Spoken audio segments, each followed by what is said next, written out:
Hello and welcome to another edition of Spindle TV. That countdown clock and that music might put you to sleep before the video even starts, before the live class.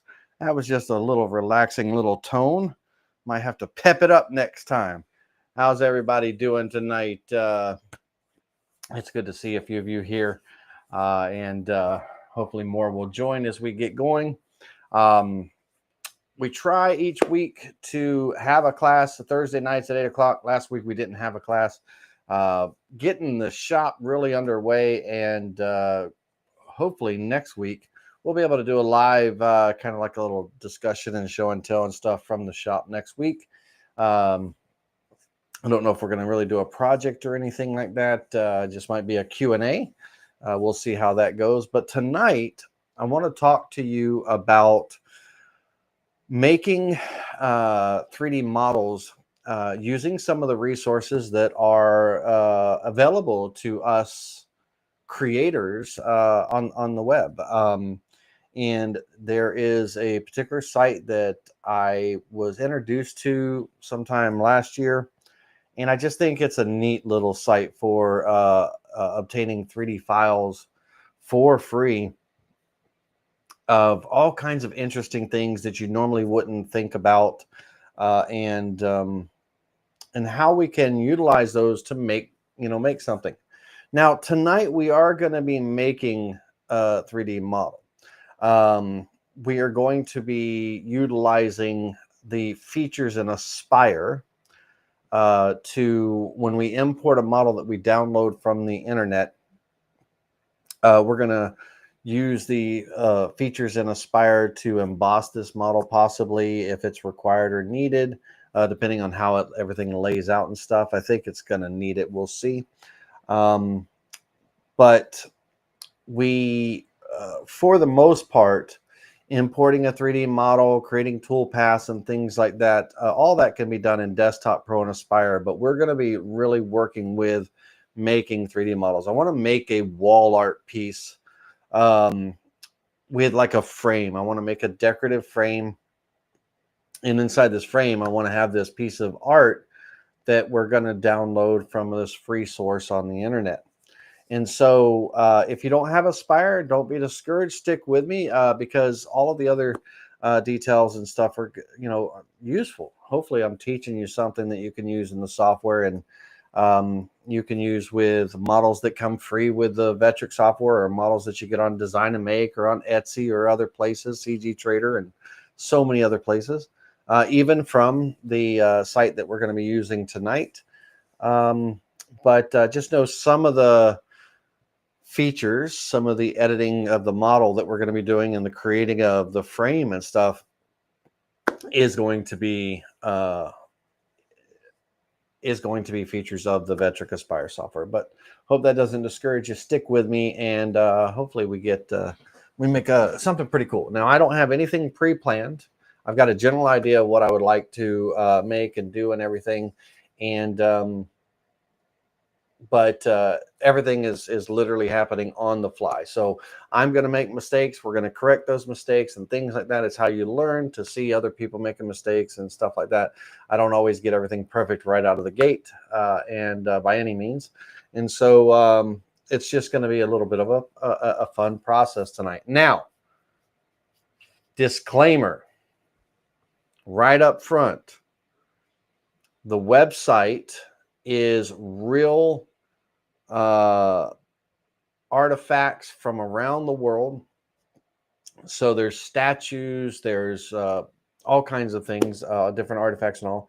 And so some of these statues do depict male and female genitalia parts, right? So you're going to see some penises and stuff like that on these statues and all. We're all adults here.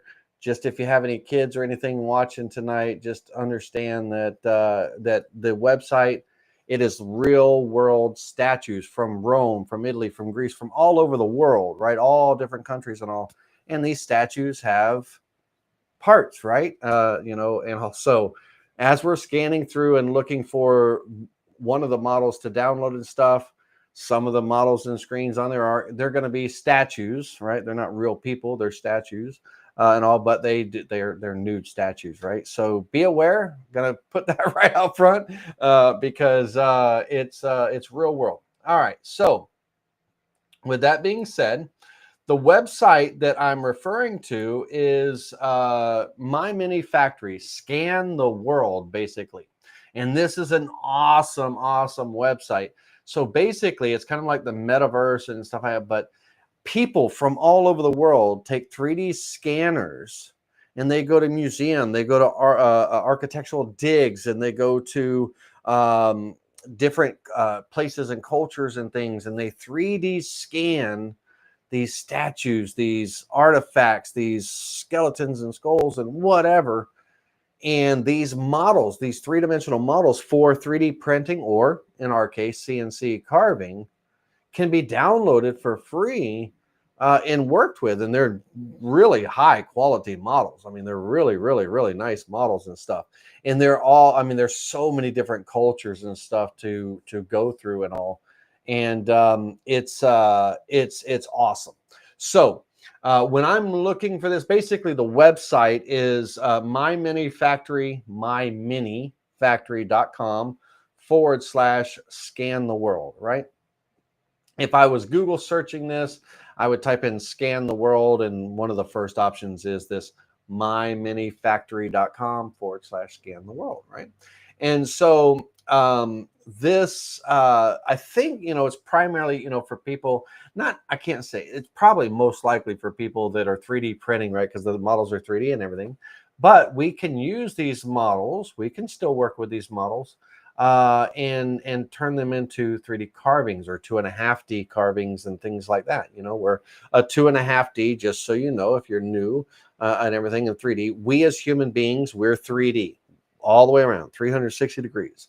This glass of tea or mason jar of tea right here, this is 3D all the way around. A 2.5D model is a 3D model that doesn't wrap around in itself. It's flat. So when you see a carving that someone's done of an American flag, a wavy American flag, that, while it's referred to as a 3D flag or a 3D model, it's technically 2.5D. It's a 3D, but it's flat. It doesn't wrap, the extents do not wrap around themselves at all. So what we're going to be doing tonight is we're going to be taking these models. Some of them are going to be, they're all 3D models, but we're going to be making them 2.5D models, flat models to carve on the CNC. And so when we're at the website and everything, we're going to click on the 3 lines up here, and we have some choices on. What we're going to do is we're going to go to full collection. So within the full collection, we have, it's literally, I mean, you can scroll pages and pages and pages and all. You might be able to type in specific search terms for something you're looking for, like, Zeus or, Julius Caesar, statue or whatever. You might be able to be specific and find something that you're looking for, or you can just go through and scroll through. I have used a few of these models and statues and things, and we're going to first get me off the screen, and we're going to share the screen so you can see where we're at. And let's do that, because right now you're just looking at me, right? Let's share my window. There we go. Might look a little bit better there. So myminifactory.com/scan the world. And the 3 dots, 3 dashes in the top corner, we're going to click on this and click on full collection. And in the full collection, we have all kinds of very cool statues and artifacts and things. And as we scroll, more and more, they'll just keep popping up. They have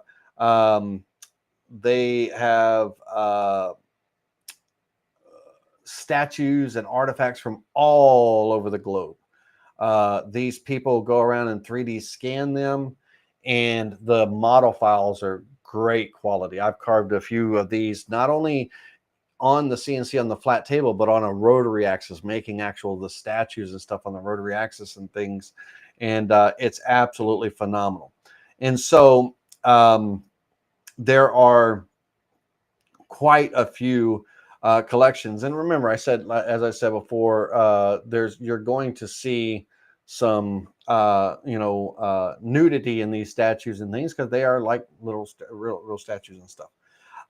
As we go through and we're looking and stuff, we can find something that really interests us. And what I want to do is I want to make a frame and everything, and I want a model in the middle of this frame that's kind of sticking out a bit and everything. So it could be something such as this lion here, right? Just as an example. Now on this lion, right now, this is the 2D view. This is the actual item that was scanned from the 3D scan, right? And there's a little bit of story, kind of information about it and everything over here. But you can also click on 3D right here in the corner of it, and it will show you the 3D model. Let's see if I can zoom in here, and I'll make it full screen for a minute. But you can see the 3D model in everything, and it's for lack of a better word, badass. I mean, there's just it's just so cool. There's so many awesome things on here and all that that one could just download and use and everything and creating stuff and all. So that one's a pretty cool one right there. Going back to the collection, there are so many things. Now I'm not a big on history and artifacts and stuff, as far as I don't know the it's a lot of different names and all, like Cradle of Liberty and stuff like that. The Roman Empire, or and things like that. So Caesar and Brutus, et tu Brute, and all of that stuff. But Perseus slaying Medusa, things like that, mythological things and stuff. And so there's quite a so as far as if I was typing in something to search for, I don't know what to search for, right? So I could type in statue of man or statue of woman and some keywords or something, and see if it'll filter out something for me, or what have you. I could, I might be able to use. I've never really done the search term. I've just kind of scrolled through the pages until I've seen something I liked and all. But it's definitely a website that has got some amazing things. The Virgin Mary sculpture and everything. When you click on 3D, it'll pop into the kind of the 3D world, and you can look at the that sculpture and stuff like that. And now keep in mind, imagine this was a statue, or like the building of the Statue of Liberty or whatever. When we are carving, we are like, we're almost flattening this out to a 2.5D carving, to a flat carving on maybe an 1.5 inch thick piece of wood, a 3/4 inch piece of wood or something. We don't want to lose too much detail. So we would end up, when we import this model, we would end up posing it in a way that when it brings in, it brings it in how we'd want to look at it when we do it on our carving or something. We would orientate the model, right? We would orientate the model and stuff. And so really all of these models are up for grabs as far as what we can do with them. The St. George killing the dragon, right? Statue of St. George killing the dragon. And all kinds of cool stuff that I've never even heard of and seen. It's just good to see, culture, right? From time to time.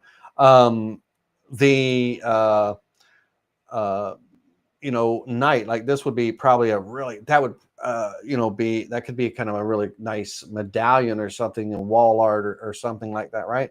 So many choices and everything. Now, what I'm looking for is there is a particular model of Jupiter as an eagle That's the name of the model, and I could type in Jupiter to get to it, but it's not too far down. There it is, right there. Jupiter as an eagle, and we are going to. I'm going to use this as our example for tonight, and let's go into the 3D view. So this model here, and now the one thing that I am still learning and working with and stuff like that, because, you know, carving and all, we literally have the ability to slice a model, slice a model into individual slices, depending on how thick they are, and then carving those individual slices, and then literally at a workbench, assembling and gluing them together to create the finished statue. We have the ability to carve something, you know, on a rotary axis and all.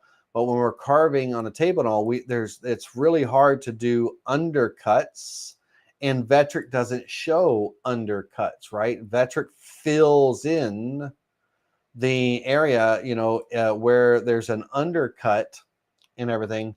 Vectric would really fill that in with wood, and it's we lose a lot of that detail. Now within Vectric, you'll see that we do have the ability to, like, you know, we could bring in and slice this up right upon import and stuff like that. We're not doing that tonight. I want to turn this 3D Eagle into kind of a two-dimensional piece, and I'm going to probably poise this some way that where it you know, looks pretty cool. I'll probably pose it some way on this frame and stuff. But that, I believe, is what the model I want to work with tonight. But before we move quite forward, we're going to move forward here. The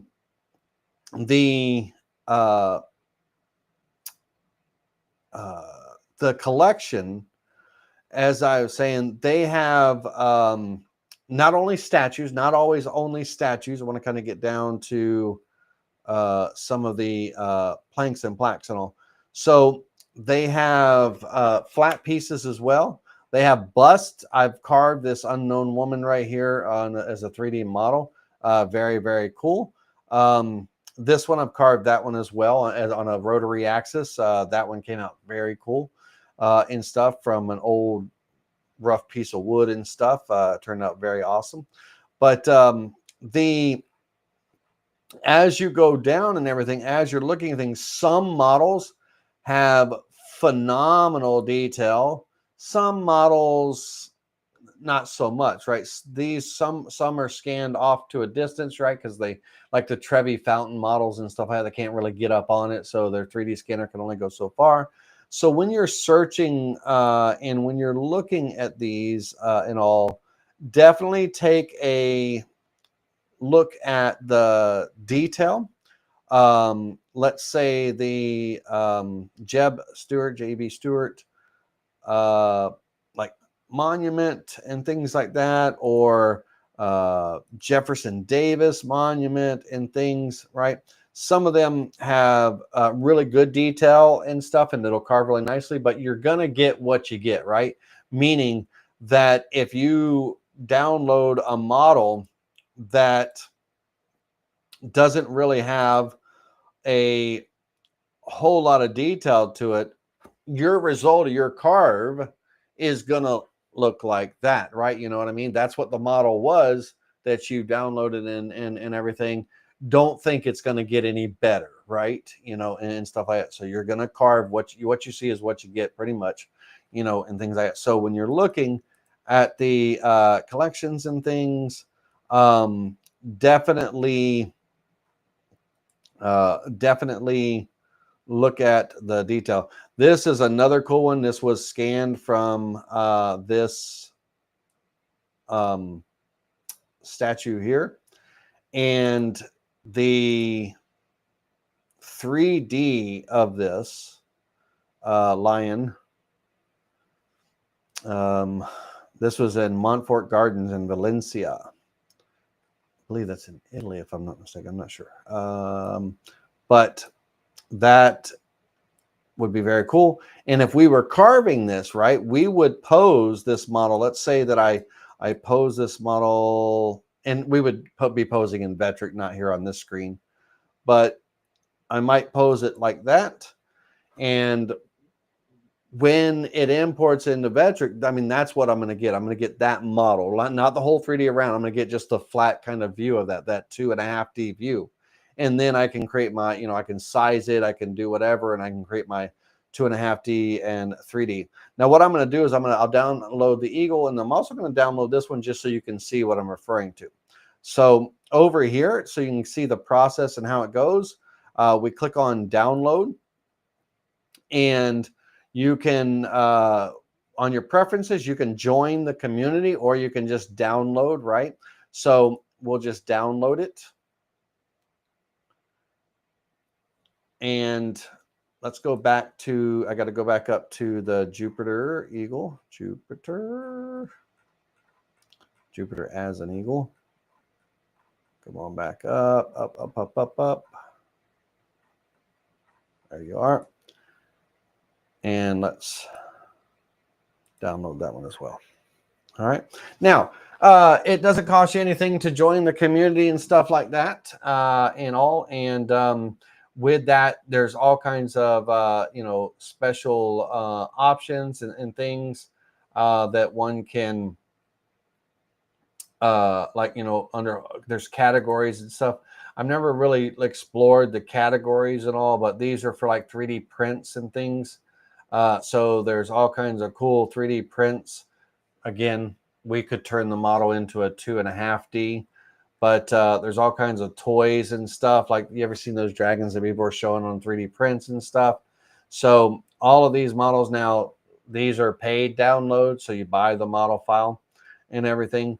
The full collection, the Scan the World, those, you know, are free and stuff. So lots of cool stuff on myminifactory.com. Definitely check it out. And, you know, it's pretty awesome. All right. So let's go over here to Vectric, and I don't know at what point in time I lost my window there, but let's go back over to Vectric. I don't know at what point in time my window shut off. Did y'all see the lion and stuff like that? Did y'all see the lion in the 3D view? Let's go back here and let me see.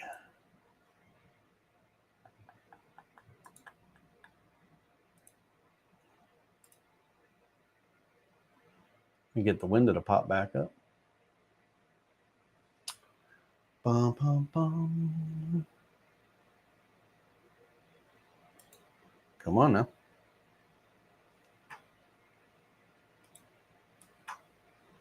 There we go. And my mini factory, Scan the World, full collection. I don't know if y'all saw in that full collection. Oops. I don't know if y'all saw the lion that we downloaded as well. We downloaded two. We downloaded the eagle. Jupiter is an eagle. And then we also downloaded, let me get down to them again. This lion right here. That's Jupiter. Jupiter. Make sure y'all are seeing that this time. The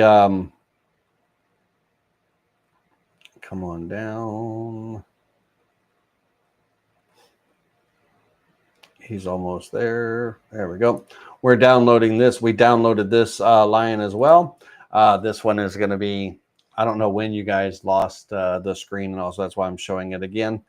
On the 3D, we're going to be downloading this line. And like I said, when I'm importing it into Vectric, I'll probably pose it something like that. So that way, when it comes in, you know, it'll come in at kind of that flat model, versus, you know, something along those lines or something. I could also, you know, pose it to where it's just like the lion head that I want, whatever the case may be. All right. So with that being said, we got Jupiter the eagle and we got this lion. And in the Vectric software, what I'd like to do is on our job setup. Now, again, I'm working in Aspire because we are going to be building some 3D model. Here's what my vision is, and we'll see how it goes. This particular portrait or frame and wall art could be portrait or horizontal landscape, right? You know, it could be either or. Right now, I have it kind of set up portrait for the eagle, what I'm thinking about with the eagle and everything. And then, but if I was doing the lion, it would be more landscape, right? And so what I've got going on here is I want a width on this. I want a width of about 16 inches.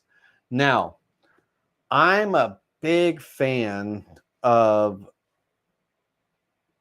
rectangles and squares that kind of follow the golden ratio, you know, that ideal correspondence of height and width that really creates an elegant and pleasant shape to look at. You see the golden ratio all over the world in architecture and you know, and everything, old and new and stuff. And as a mathematical equation, the golden ratio is basically a value number 1.61833, and it goes on, you know, 59 or something. But we're going to just focus on the 1.618. Okay, that's going to be the number that we're going to work with. And so what I'm going to do is I know my width is going to be 16 inches, and so my height, I'm going to take that 16 inches and I'm going to multiply it by the golden ratio, 1.618, and that's going to give me a number for my height to give me kind of that pleasant shape and all. So I'm going to take in here in these little value boxes, we can use them like calculators. And so I'm going to type in 16 times 1.6180. And I'm going to hit the equal sign, and that's going to come to 12.8888, right? So I'm going to resize that to, or 25, not 12, 25.88888. I'm going to change it to a well-rounded number, 25 7/8. So 25.875, right? I'm going to just kind of stick with that. On this, I'm going to go a 1.5 inches. On the thickness, I'm going to be referencing off of the machine bed on this project, and I'm going to be starting in the bottom left corner because the center area is going to get pretty much milled away and stuff and everything on this frame. So my setup is, as of right now, a single-sided job, 16 inches wide, 25 7/8 inches tall, by 1.5 inches thick. And the fun thing, just so you know, like if you were a little bit of education here, right? If you were ever wanting to kind of figure out, like, you know, a golden ratio on width and height and stuff, in our case, if I knew the height, 25 7/8, and I wanted the width, then I would divide by the golden ratio. If I knew the width and wanted the height, I like it, whatever number is larger. If my 16 is my smaller number, then I'm multiplying to get the larger number. And if I have the larger number, but I don't have the smaller, then I'm going to divide to get that right now. But another way that one could get to get this shape is if I were to draw a rectangle that was 16 by 16 inches in size, square, 16 by 16. Let's say I knew that number and everything. And if I were to take a straight line at the center point here, and I were to draw a line from the center to a diagonal, so I'll just pick this diagonal here and everything, on that diagonal spacebar, I could take that diagonal there on my, I believe that's my 1/2-16 there. I could rotate it. So we'll use the rotate tool, and I'll move the pivot point down to this point here, right there. And I could rotate this down straight. Let's get rotated down straight. A little bit more, a little bit more. Let me get it close enough. But that line there, that would give me my width, right? So I could then, extend my rectangle out to that width, like if I didn't have it already pre-laid out here, right? I could extend it out to the end of that line, and then that would be a golden ratio, right? Cool. So little tip there. So if you were ever trying to figure it out with just drawing, you could draw a rectangle and then center line to your diagonal, and then pivot around and straight, and that gives you your height. That gives you that nice reference. All right, enough of that stuff. This wasn't a math lesson, it's a design lesson, right? All right, so now that I have the shape here and everything, I am gonna draw a rectangle, but it's gonna be the full perimeter of the board there, the full perimeter of the work area. And I want a 2-inch frame. So I'm going to offset that rectangle inward, distance of 2 inches with sharp corners, and I'm going to offset that inward there. And we're going to create a profile to build this frame. We're going to create a cross section and do kind of almost like a 2-rail sweep, if you will, around to create this nice frame here. And the model that we're bringing in, we're going to kind of put in the middle. Now, here's the deal. Okay, give me just a second. Here's the deal. On this flat board, I want to create kind of an undercut myself, or a shadow on the frame here, on the inside of the frame area and on the outside of the board. So because I'm going to be carving on the outside of the board and everything, it's going to be important that I figure out my clamping situation and what I plan to do and all with that, because my router bit is going to go the full perimeter. So the drink, I'm going to go the full perimeter. And so I can use 2-sided tape and CA glue. I could use vacuum if I have vacuum hold down. Heck, I could use a hot glue gun and hot glue, whatever the case may be. But in this particular situation for this particular project, I can't really have any clamps around my perimeter area that's going to, that's going to be a problem. Now, let's say I can't use any of those other options and I do have to use clamps and everything to hold my board down. Then what I'm going to do is I'm going to end up making my board slightly wider and slightly longer, so that I have kind of an area around that outer edge to put clamps. And then my frame and everything is going to be cut from within inside that board, and it'll eventually get cut out all the way through, to that, finished size, right? So I would have tabs or whatever the situation would be. I'd have tabs or something, but I have now, I've added a little extra length, a little extra width, so that I could put clamps around the perimeter, and I've got something to hold, right? Holding your work piece, that's going to be important.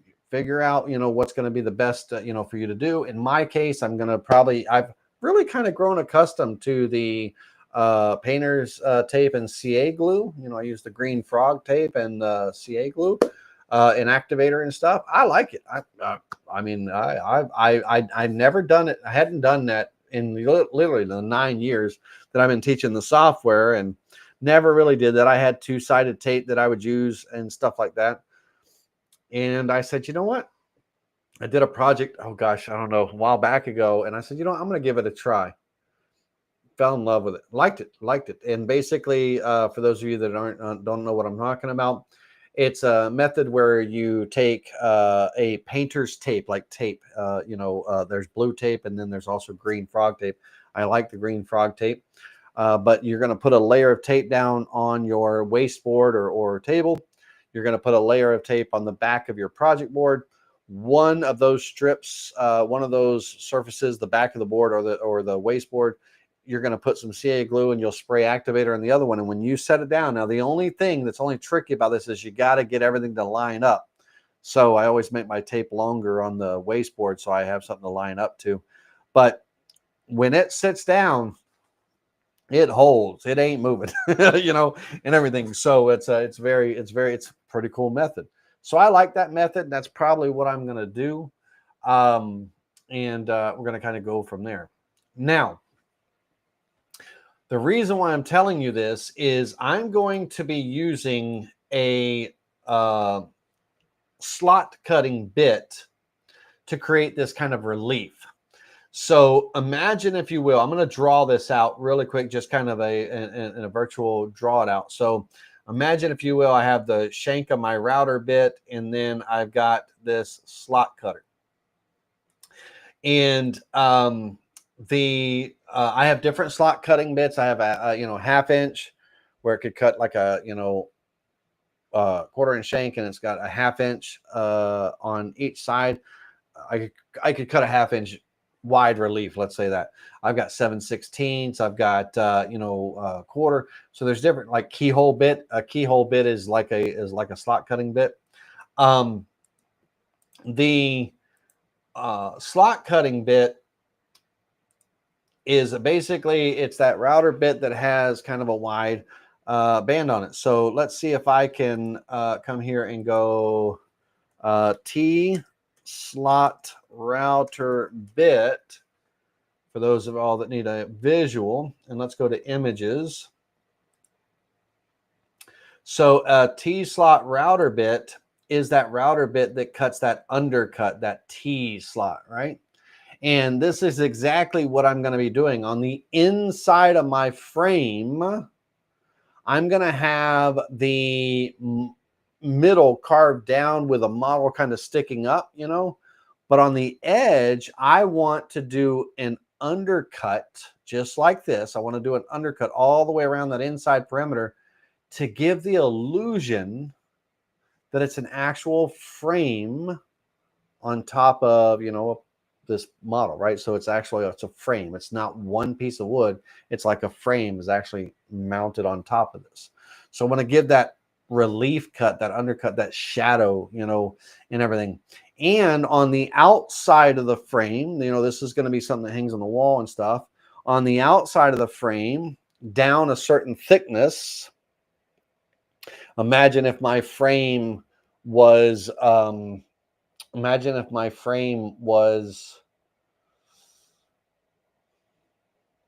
3/4 inch thick, right?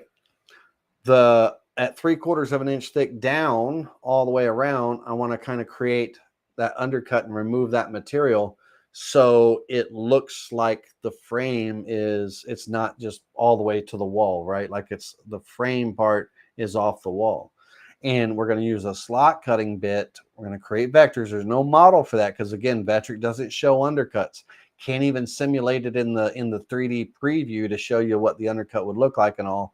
But just imagine that around the outer perimeter and on the inner perimeter, there's going to be this relief cut, undercut all the way around that just kind of gives it that illusion of it's a frame on top of a part, right? On top of a whatever's in the middle and everything. So the slot cutting bit that I have is actually, I have a variety of the Yannica bits, these here right here. And they range from 1/2 inch diameter, 7/16 up to, I have a 3/4 inch one. And so the relief cut from the shank is generally, my shanks are 1/4 of an inch. The relief cut, imagine if this is a 1/4 right here on the shank, and this is a 1/2, that means I have 1/8 of an inch and 1/8 of an inch here, right? From that middle slot, I have 1/8 of an inch in all, if I'm using a 1/2 inch one. And so T-slot cutting bits come in a variety of thicknesses, and widths, right? Widths, as far as how wide one would want their T-slot to be, and things, right? So, and make sure it's a plungeable one, meaning that there's no bearing on it, right? We can cut all the way down to the bottom and all. There's no bearing. We do not want to use anything like this, because I'm literally removing all the material from the surface kind of up to the underside of my, what's going to be my frame. And we just can't, we can't have a bearing. It's got to have that flat bottom and everything. So, you know, again, the overall diameter is one thing, but when we cut the slot, it's kind of that, how wide the slot can be is going to be based on that 1/2 wing, you know what I mean? And also 8 millimeters is just slightly over, a 1/4, and everything. So 1/4 is around 6.3 millimeters, something like that. So the undercut, it's not a dramatic big undercut. It's just enough to create that relief, to give it the illusion of it's a frame picture hanging off the wall and that kind of thing. All right, let's get into it. So knowing that and everything, this bit, when it cuts, imagine this vector right here is the inside of my frame, right? When this bit cuts, when I run the toolpath, the profile toolpath, right? It's going to need an offset allowance, the offset allowance. And the offset allowance is how far over my line. If I don't have any offset, then my bit is going to, if I'm cutting on the inside of the line, then the edge of my bit is cutting on, let me move it there, is cutting on the line, right? So the offset allowance, I need the bit to kind of offset and create this undercut, right? And so that offset distance, I got to make sure that, that I'm not rubbing up against my shank or what have you. And also some shanks don't have the cutters on the side. If you look at the that T-slot bit, this has the cutters on the neck, and some T-slot bits do not, right? So that means you have to like use an end mill or something to remove the material so it can get down, because there's nothing, that's all shank. You'll be burning up your wood and all that stuff because there's no cutter there. So you really got to know, does your bit have a cutter on the neck? And if so, how far can the bit come over before it runs into that cutter, because I don't want to really remove any material from the side. I want to remove it from underneath, right? So got to keep that in mind. Now, whenever we have a bit cross over a line, like in a profile cut, that allowance offset, it's going to be a negative number. So let's pretend that I go, negative 0.15. Then my bit is going to step over that line by that 0.15, and that's going to be my allowance offset. Now, if it would have been a positive number, then it's going to be away from the line. And that doesn't matter if you're on the inside or the outside of the line. If my bit was cutting on the outside of the line and I want an allowance offset and I need it to go over the line, it's still a negative number. So a negative number is going to bring me over the line. A positive number is going to take me away from the line, right? So I'm going to be using a negative allowance offset for that cut, for that relief cut there. And so we'll be dealing with that. So we're going to create those vectors and things like that, which, you know, they're already created here, but we're going to have, you know, that stuff removed and stuff. All right. So now for the frame itself, the actual decor of the frame and everything, we have like in the clip art that comes with your Vectric software, you have things like rotary profiles or molding profiles, which are like, you know, moldings, like picture frame moldings and stuff. And there are some molding profiles that, you know, one or more, that a combination of, that someone can use to create any type of, you know, molding profile they want. You can design your own molding profile. That's what we're going to do. You can, it could be a flourish. It could be from your clip art. We could use the decorative stuff, and we might, on the decorative stuff, let's say, for instance, let me find a wide one. Let me see one that might be appealing. Come on down. Come on down the road. Down, down, down, down. Find one. We'll use this as an example. Say here, that's an ugly one right now, but say that I wanted my frame, the outside of the frame, I wanted it to be, you know, this, right? This kind of theme. I could, you know, scale this up, size it up. I could, you know, multiply it and link it all together. So this goes all the way around the frame. I could create little corner pieces, you know, to go into the corners and things. And, you know, I could create my little corner pieces, whatever, you know, your frame can be whatever you want your frame to be. For me, I'm going to create a profile, and we're going to sweep that profile around to create the molding. All right. So how we're going to do that is we're going to come over here, and we're going to start with a rectangle. Now, remember, my board is 1.5 inches thick.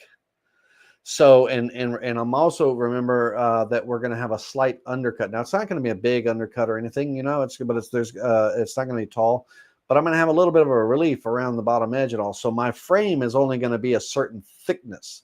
And I have to take in account that the top of my board is flat. And when this model cut gets cut out, not just the frame, but the model that's going to be in the middle, whether it's that eagle or that lion, you'll see when we bring those in just a minute. I need to make sure that my molding that I create, my profile, isn't too tall or too small or what have you. So what I'm going to do is I'm going to, since my material is 1.5 inches thick, I'm going to kind of split the difference and make my molding 3/4. Okay, that'll give me 3/4 to play with my eagle height, because I want the eagle to kind of actually be a little bit taller than the frame. I want it to stick out just a little bit more than the frame. And we're going to remove all that material. You'll see that in just a minute. There's going to be some vector drawing that we got to do, and tool paths and all.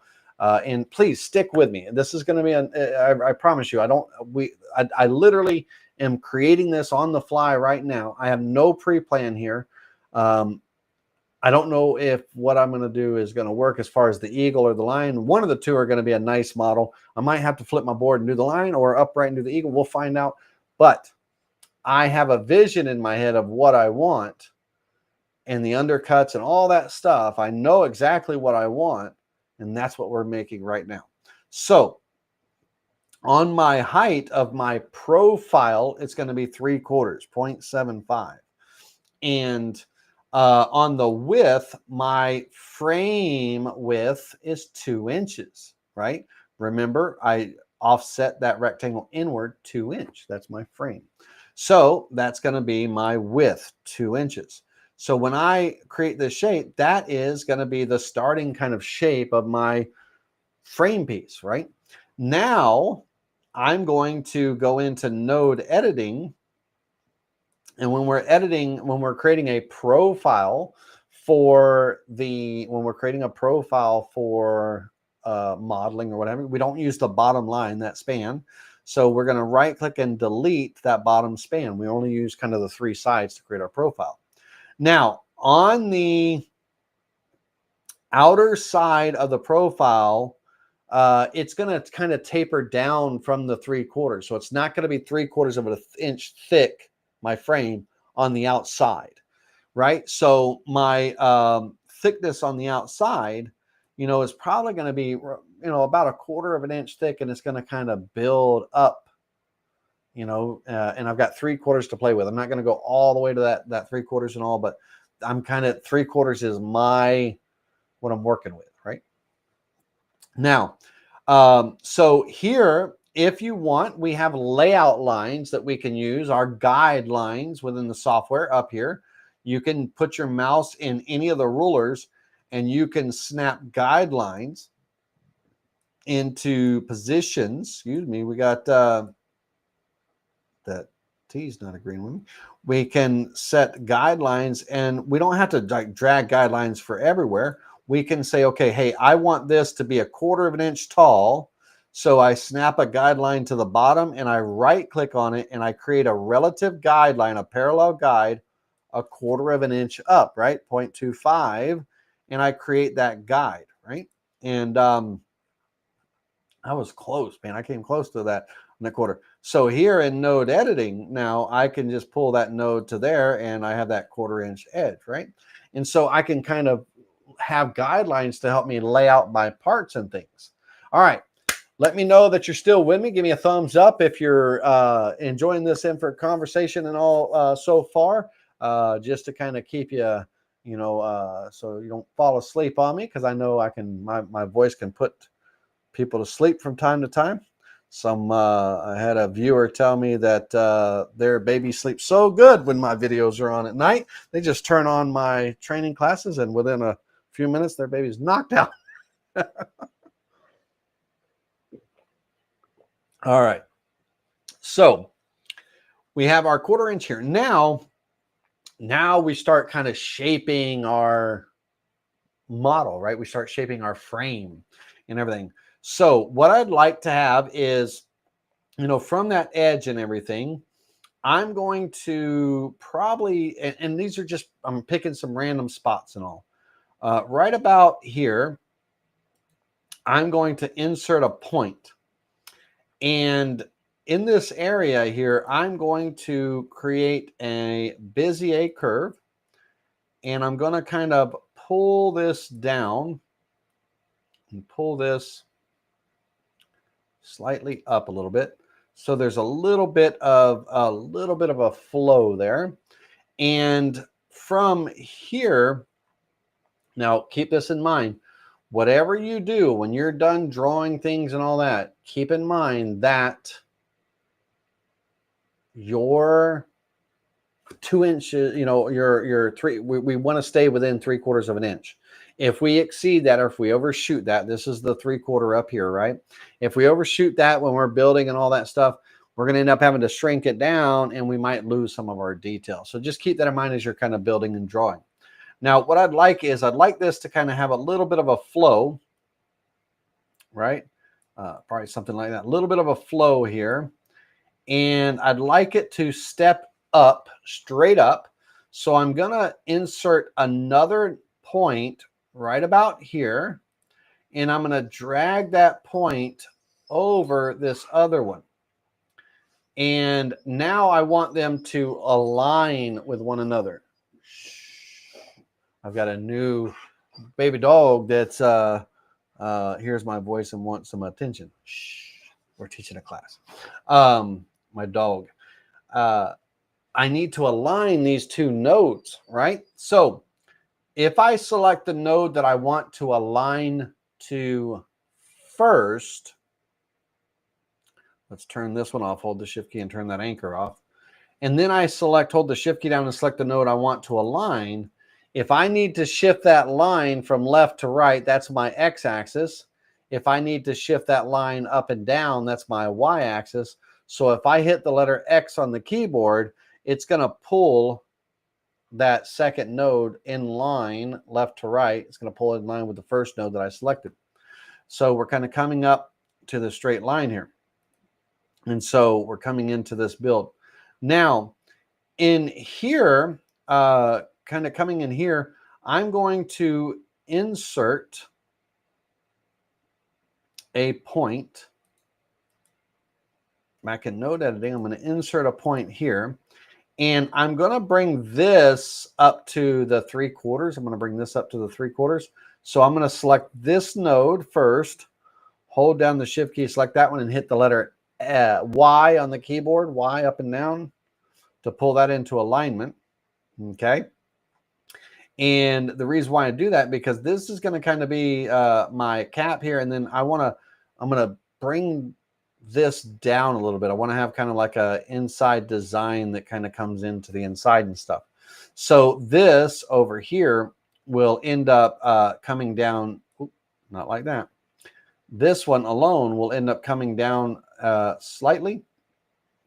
I'm probably going to come down about 0.1, roughly about 0.15. And we're going to make it a Bezier curve. Gonna pull this straight across here, and I'm going to pull this straight across there. And I'm going to put a bead right in here. So I'm going to take a circle. I'm going to come here. Now, when I do my trimming and stuff, so you understand what I'm talking about, when I trim this to create kind of this bead and everything, I have to make sure that I don't create an undercut. Remember, my router bit is coming straight down. It can't turn corners. So there's an undercut right here, right? So that bit is not going to be able to get under there to cut that bead. So I got to be mindful at when I'm, creating these shapes and stuff that I'm not creating undercuts, right? So no undercuts. The router bit's got to be able to get to it and stuff, the ball nose bit and all. So this on here, I need this to insert a point.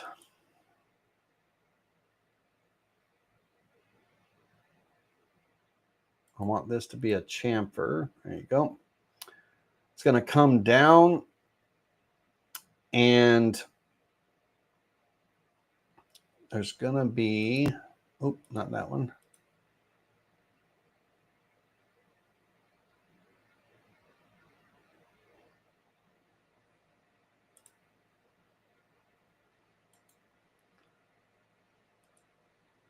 Insert another point right here.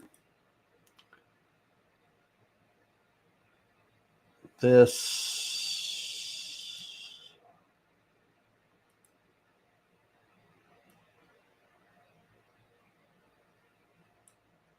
All right, I'm going to select this node first, this node second, hit the letter Y on the keyboard to pull that into alignment.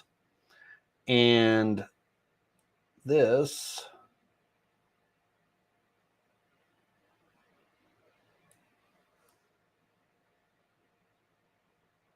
again, making sure that whatever I do, that I'm not creating an undercut. Now, let me put my beads here. So this one is going to have a double bead. Oh, hold the right keyboard. On the keyboard, hold your control key down. Hold that control key down when you're making copies. All right, this is 0.03. What's my size here? 0.03.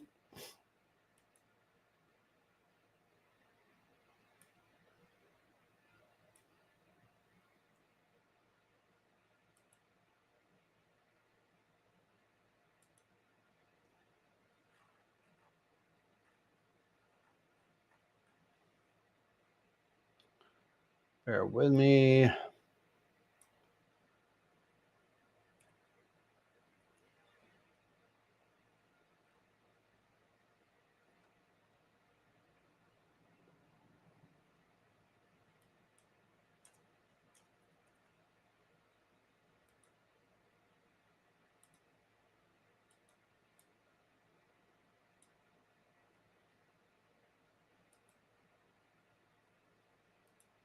This is going to be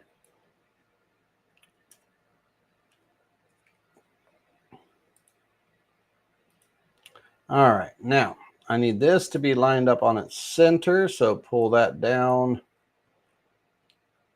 Move this over like that. All right, take my scissors. I'm going to trim these overlaps away.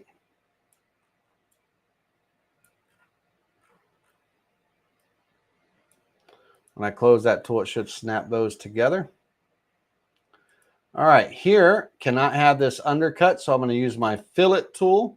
I'm just going to put a 16th inch radius fillet on this here to kind of bring that up, to create that shape there. Don't want to do that. I'll keep that. Let's put a 03, a little under a 32nd. Oh.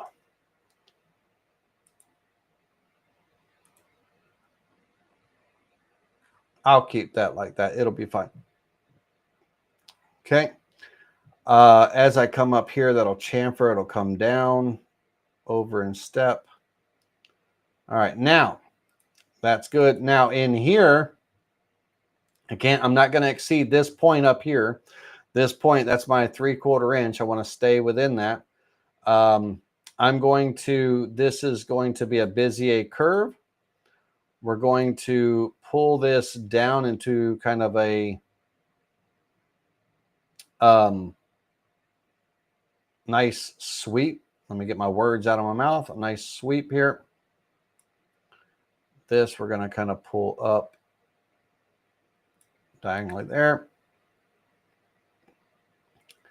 And I'd like to have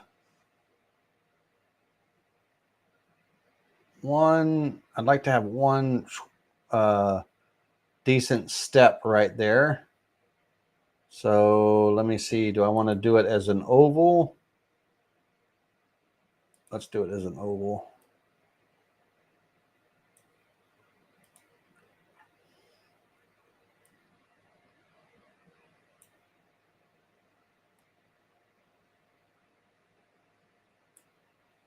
Okay, and trim that.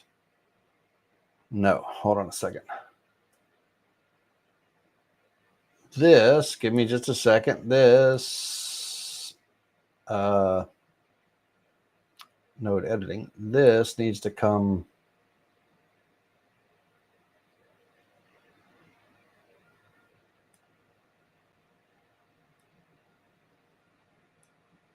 Needs to step up, over, insert a point right here.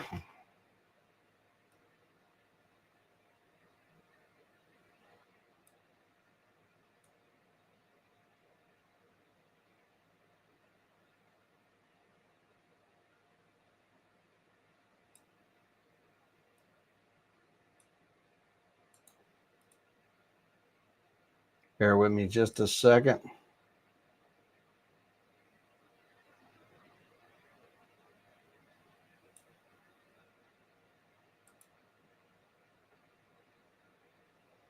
It looks odd, but you'll see when the frame is created. All right. This sharp point right here, we're going to knock that off just like that. And this sharp point, we're going to knock that off. Knock that off. I'm going to keep that one and step up here. And then this is going to step down.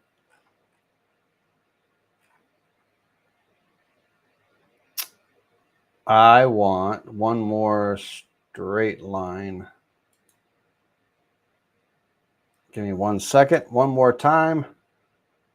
Delete this point here and turn this into a line.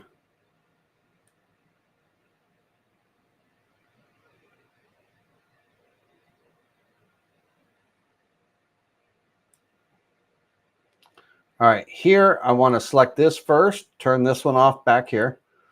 Select this second, hit the letter X left to right to pull that in a straight line. And I want to take my fillet tool and round that off. Again, make sure I don't have an undercut happening here. Okay, that is going to be my profile. And now I'm going to sweep that. Let's turn off the guidelines. I'm going to sweep that around this frame. So we're going to use a 2-rail sweep tool.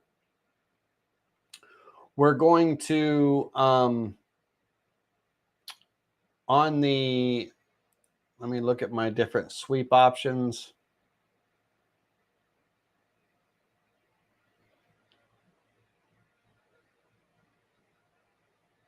I'm going to use a single rail sweep tool. So we're going to use this drive rail and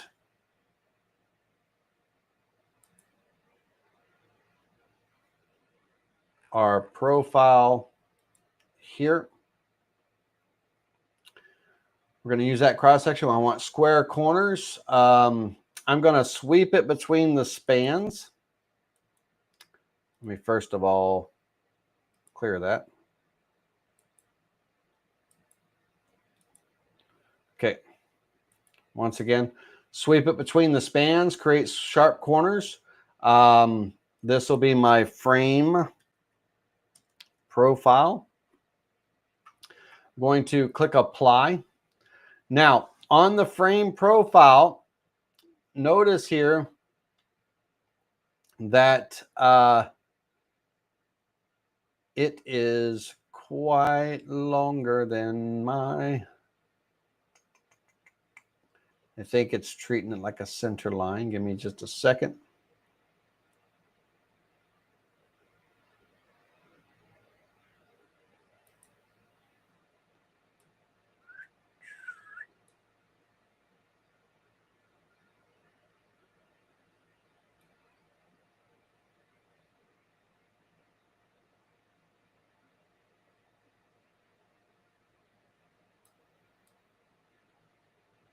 Yes, it doubled it up. Let's turn off.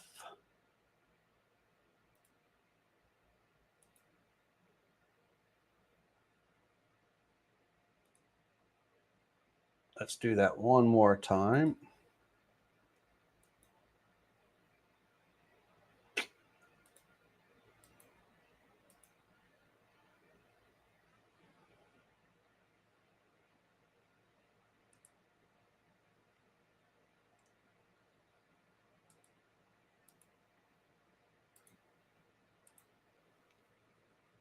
Okay.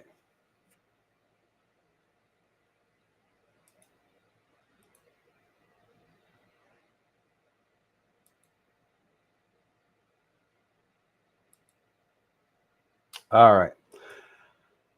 Need my center line. I'm sitting there thinking it's not a 2-rail sweep. It's a 1-rail sweep. I'm using a 1-rail sweep. I need a center rail. I'm like, what? I'm trying to figure out what the hell's going on. All right. So I need to create an offset on my line here. Let me hit reset on that. I was like, what's going on? It's driving me nuts. I need to go to my offset tool, select this and offset inward 1 inch with sharp corners to create that center line.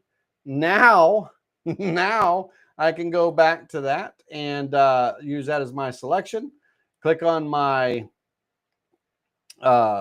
frame piece here, and we're going to apply that, and it should fill in just like it's supposed to. Now let's go back and look at this, and let's look at the way that it's getting created. So that shallower side is on the inside here, and that back space is stepping up here on the back side. Let's turn on the simulation quality so you can see it and all.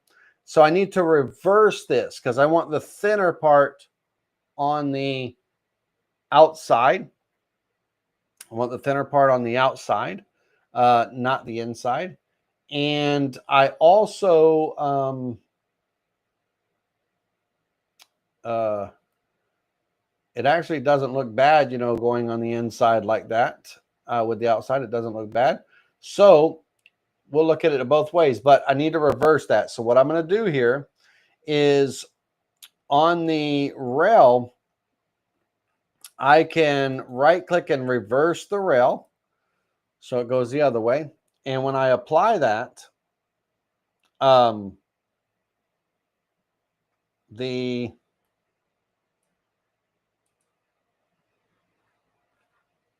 make sure that I have that selected. It should reverse that, right? So we have that where it's building up into there. Now, I will say this, that where it doubled up and everything, that first time around when I had both those lines selected, that was a pretty decent looking frame. I didn't mind that one at all. And just so you understand what happened there, the center rail, the extrude and weave tool, requires a center rail. And when I had both of these lines selected, it was taking this profile and splitting it on both of them. Now, anything outside of my board area gets deleted, right? So literally half of this was getting removed. So you didn't even see it in the 3D view. And then, so literally the back half of it was coming here. And then on this line, the full thing was coming. And it caused the two models to merge together or overlap. And it created that overlap. And so just to give you that visual again, I had this vector selected in this one. And as the selection, it was treating both of those as the center rails. This profile was getting swept over. So half of it was on and off this rail, right? And so everything out here got removed. So when I swept that, it doubled up. That's why it was so much wider, because literally that 2 inches was here. This is 1 inch and 1 inch here. And then here, this 1 inch, the other inch was removed, anything on the outside. So it created that double frame, which, to be honest, is pretty nice looking, you know, and everything. So nothing wrong with that at all. It's a good looking little frame there, but that's not what I want. All right, so that's what it was. So that's what was happening on that. All right, let's clear that. Let's get back to our center rail here. Use that as our selection. Our profile here, making sure the arrows are going clockwise, which they are. We're going to make sure we have sharp corners so it creates that mitered frame look. And again, remember now, we're only seeing 3/4 of an inch of this material, right? So there is, the board's 1.5 inches, so there's another 3/4 inches of meat under this frame here. This is just the top part. And right under this 1/4 inch lip, I'm going to be milling that material away with the T-slot bit on the outside. I'm going to be milling that material away. And it's unfortunate that Vectric doesn't show that undercuts and all, so you can kind of get the full visual and everything. But there's going to be a relief, so it's kind of hanging over. Anyway, so I want that 1/4 inch part out here, and I want the taller part in here where my model is going to be. All right. So now, just to give you a visual, I'm going to put the 3/4 inch material underneath. I'm going to make the whole, 3/4 inch. So let's grab this rectangle here. Let's create a flat profile. We're going to make it, we'll just call this the base, just to give you an example. Base. It's going to be 3/4 of an inch, 0.75. Click create. Stick with me, ladies and gentlemen. We're about to get into the nitty gritty of this. Okay. And so that, this whole, let me try to turn it like this.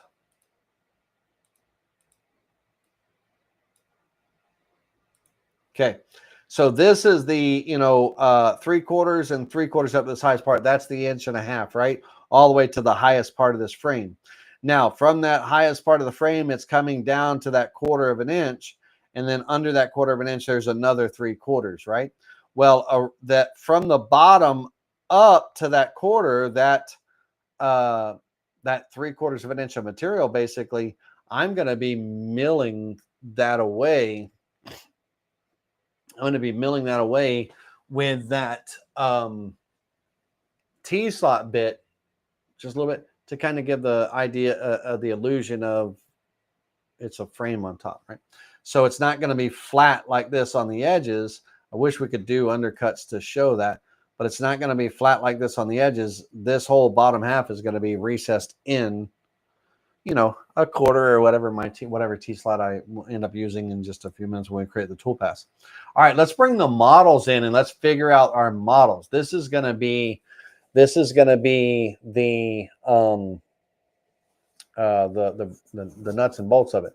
John Thompson says, let me see here. John Thompson says, Laney, couldn't you make the bottom part smaller than the frame to show the finished effect? No, Vectric won't show an undercut, so it'll fill it in and everything. It won't show the relief from underneath and all. On your side views and everything, it fills it in. Yep. The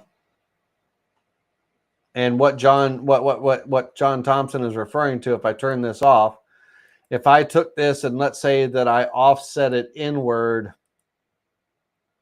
let's go 1/4, just 1/4. And I create that frame as the flat piece. Now watch it work. I'll be like, let me turn John's comment off so you can see there. So I offset that line in 1/4. And if I build that frame, 0.75, click create.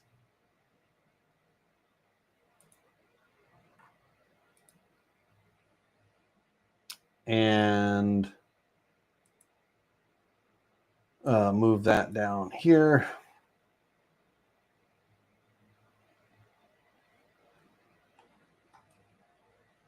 Oop. I don't know what that was.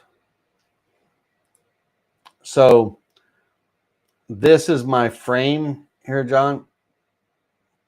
This component right here is the frame.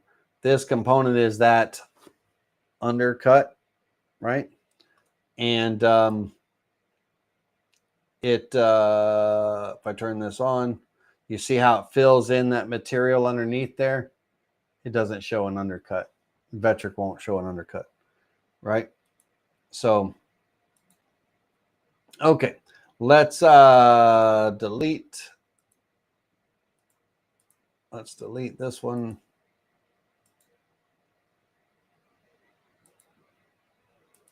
All right. So that base is going to kind of, be slightly undercut and everything all the way around. Great question. And I wish it would, All right, let's see here. Now, on the inside here, this area right here, there's going to be that model, right? The model is going to be in there. And again, there's going to be a T-slot bit that's going to come in and cut just under this lip and everything here to create a relief on the inside to kind of give a little bit of a shadow effect and all. And this isn't going to be down that low as you see there. It's going to be built up a little bit more. But we got to put the model in there in the middle. Now this model is just this eagle. Okay, there's not like eagle and trees or this or that or log cabin. No, it's just this eagle, right? I want this statue and everything. And when we import it in, we're going to go to our design tools here and we're going to import in that 3D model. Now, when we import in the 3D model, it's going to have to be embossed. So we're going to be using a tool called the emboss tool so we get the texture and everything back. Now, I want to see this from a top view, and we are literally looking at the top of this eagle right here, right? So I need to orientate this eagle. This is my board down here, this red box right there. This eagle currently right now is, it's in metric, but it's coming in inches. And it is currently, 743 inches tall, 489 inches wide by 611 inches, right? It's huge compared to my little 16 by 25 down there. So the first thing we're going to do is we're going to get this orientated, rotated right, and we'll get it sized down appropriately. I'd like to I'm going to look at the different views, right? There's the front view right there. And that's probably, did a light go out or something? It got dark in here all of a sudden. Something happened. Anyway, the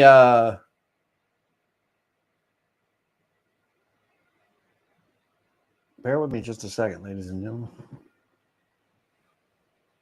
Something got dark. Anyway, the eagle, I can come in here and I can rotate this. I can look at, might want the back, the bottom, the left side, the, right side, whatever the case may be, depending on what I want. And I can also come in and freehand rotate this. So I can use these blue, red, and green.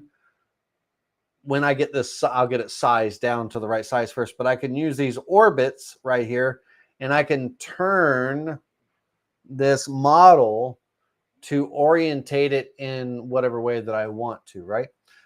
So I like this view here, this right side view. It's a real solid view there. Now we're going to size it down to fit on my work area, right? So we're going to come in and my y-axis is 16 by 25. So let's make this, we know 16 minus 2 inches is 14. So in the center, let's go about 12 inches. And the height, let's apply that, And so let's get it centered here. So out here is that 16 inches. And then from there, depending on, what I'm doing, I've got a 2-inch frame. And so I can size this appropriately. I can kind of position it more. Now let's talk about that orbit that I was referring to. So the outer ring here, this blue ring that highlights in yellow, the red ring highlights in yellow when you're over it, and the green ring when you are over it. So it lets you know which one you're on. Now, if I take the blue ring here and I turn it, I'm rotating this in this fashion here. Okay. If I'm rotating the red orbit, then I'm that front to back tilt. So I'm tilting it this way.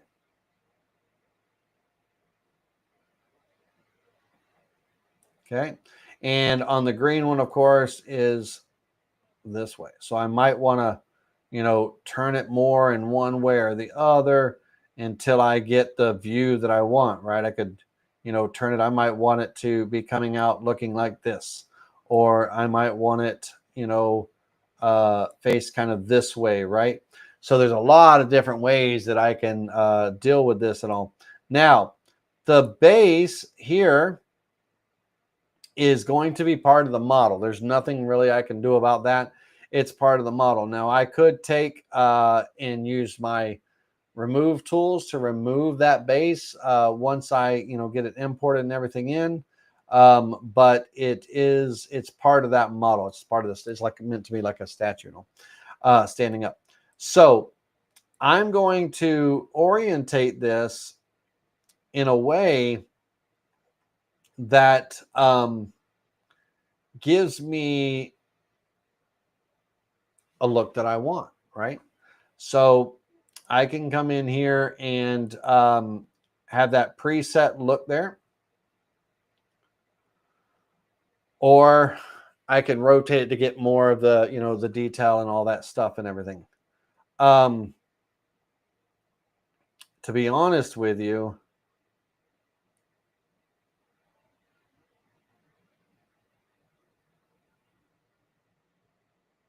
kind of like to be a little bit more, let's say like that.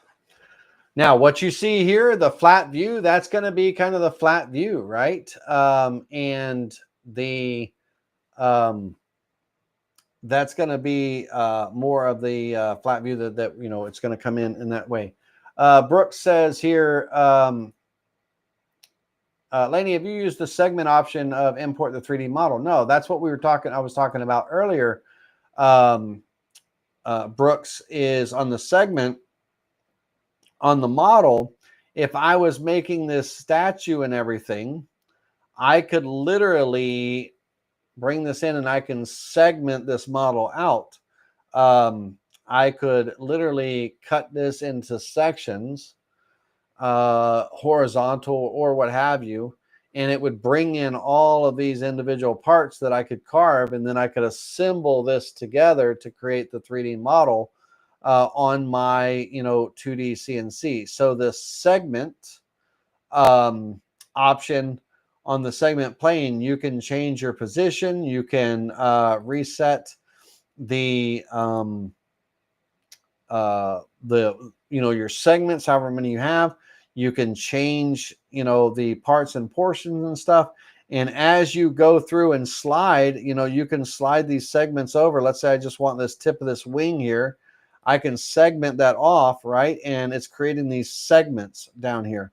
Once all those segments are created and everything, of course, that would have been the last segment, right? I wouldn't do that right away. But once those segments are created and stuff, then I could come in and when I import these parts, you can create the back face caps, resize the material block to fit the slices, create boundary vectors with them and everything. And when you import those, now, of course, I don't have really any, like true segment, created and all, but you can bring in all those parts, all those individual pieces and all. Half of them are off the board up here. You can bring in all those parts and you can carve all those parts individually, and then you can assemble them together and stuff. So the segment is pretty cool. I haven't used it yet. That's what I was talking about.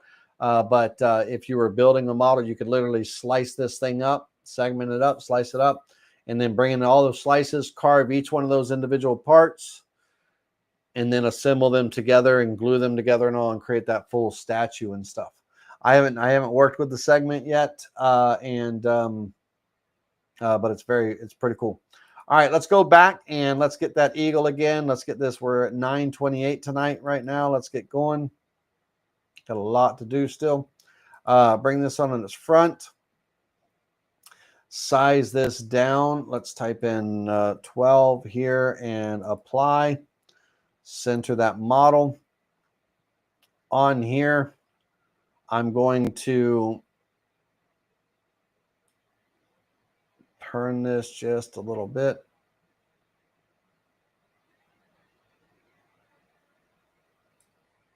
There we go. And when I bring this in, okay, when I import this in and everything, I want to slide this down so it's at the top. When I import this in, anything that's an undercut now is going to get filled in with material by Vectric. Okay, so you see the back side of the head here and all. This model in that orientation. Now, when I come in here with the top orientation, right, it looks exactly like I turned it, right, and everything. And I'm going to end up sizing this down. I need to actually size my frame down or size the eagle up, a little bit bigger and all that. But the on here, I'm not slicing my model and stuff. I could, while I'm in here, I could use the slice tool to slice the visible model and slice it and all that stuff. But I'm actually embossing this. I don't want all this waste. This is all filled in. It's all undercut stuff that's filled in by Vectric, right? And so it's all, I don't want that, right? So we are actually going to reduce the Z height of this model whilst retaining the detail. And then we're going to create a second layer of this model that's going to get overlaid to create all the texture and stuff. So that's the two steps that we're going to do with this type of situation. So let's get this turned here. And the first things first, in the component tree here, we're going to take our model and create a duplicate of it. So we're going to duplicate it. And then we're going to turn off that duplicate. And we'll move it down here for now. Okay. Now on the original, we're going to do what's called embossing. So the emboss tool is the icon for the emboss tool. Let me find it. It's the second icon in. Reduce the height of the component whilst retaining the surface detail.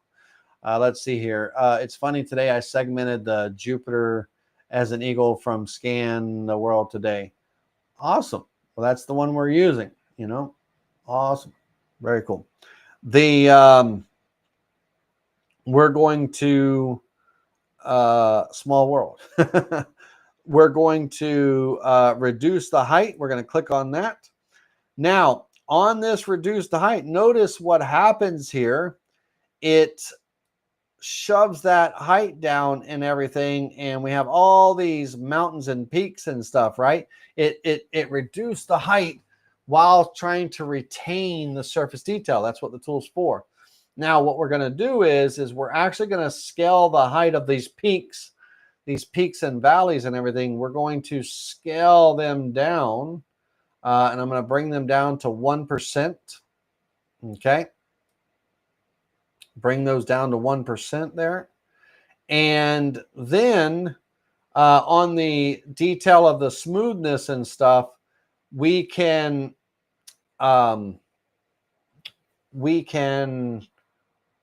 do a little bit of smoothing here, but we don't want to do a lot of the smoothing in this tool. We'll do it after the fact using our other smoothing tools. So if anything, I really wouldn't recommend exceeding 10% on this particular tool on the smoothness. Wait till after to do the smoothing and all.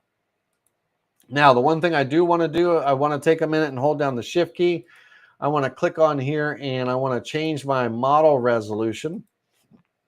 I want to increase my model resolution all to get some better detail and stuff on the eagle and all. Now, I have what looks like kind of a flat piece of paper, right? I have this flat piece of paper, if you will, right? Now, when we were in our components, we duplicated this model. Let me turn that off for a second. We duplicated this model. So now we have this second one here, down here. Now, we're going to use a different tool for this second one. When we use the tool, we're going to use the size tool. This is scale the Z height of the model. And what happens here is when you scale the Z height of the model, not embossing, not using the emboss tool, but the height tool, this is going to flatten the model out like you're flattening out a pancake, and you're going to sacrifice the surface detail. So the thinner this model gets, the smaller the detail gets on the model. So we're sacrificing it. So here we're going to scale this down, and I want this model. Remember now, my overall board is 1.5 inches. Okay. Whatever my eagle is, whatever the height of my eagle is and everything, all that wood has to get milled away so the eagle is kind of standing out, right? And whatever's left is what's left for the frame and all that stuff. So I don't want to be too thick and everything and all that stuff. So I'm going to scale this down. Currently it's 9 inches tall, right? I'm going to scale this down, and I'm going to scale it down. Remember, I have a 3/4 inch frame. I'm going to scale this down to probably about a 1/2 inch. So 0.5, and I'm going to click apply. Now, when this gets scaled down, the one thing that you'll notice is my whole frame and everything got scaled down.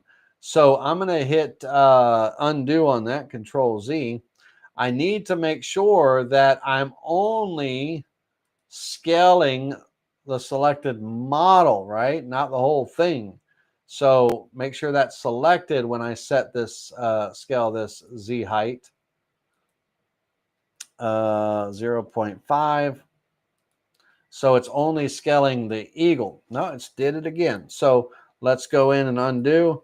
Let's go in and undo. Let's turn my base off and my frame off. And let's deal with just the eagle. So one more time. This was scaling the height of the model. So the whole thing, the model. Not the selected model, not the selected component, but the model, the whole thing as a whole. So I just want the eagle to be visible in this. So let's do that one more time, 0.5. Okay. So now what we see here is I have a model that has a height, if you will, of a 1/2 inch, at its highest peak and everything. But when it's scaled down from that 9 inches to the 1/2 inch, it scaled down the detail too.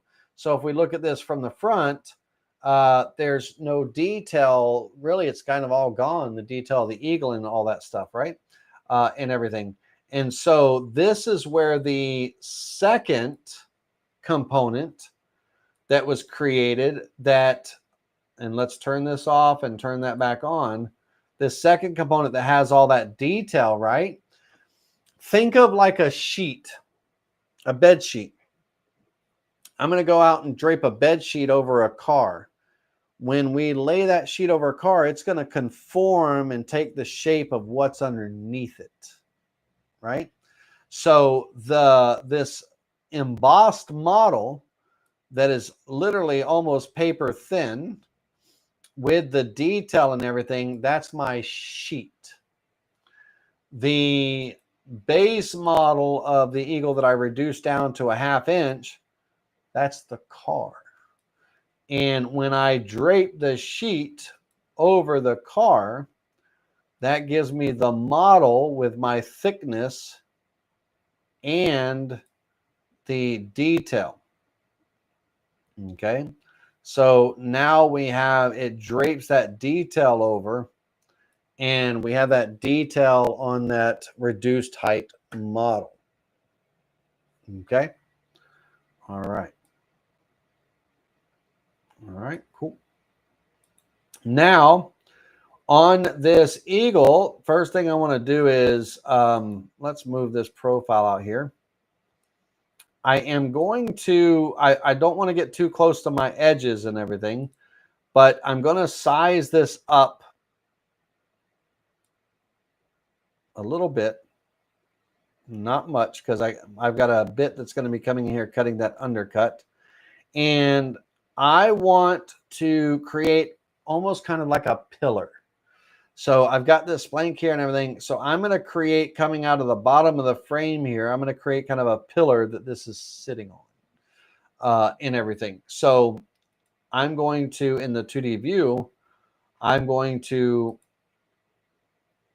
just come in and draw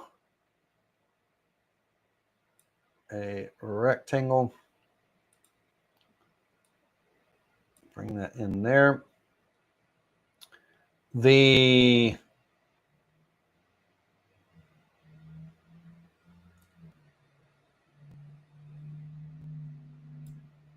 I'm going to make sure it's centered on my frame. I'm going to node edit this, and I'm going to insert a point here. And here. Oh, missed that one by a mile. Move that point up there. There we go.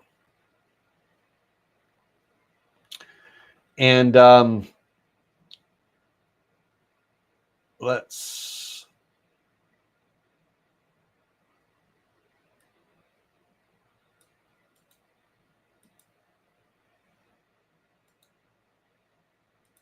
insert a points there. This is going to be a Bezier curve.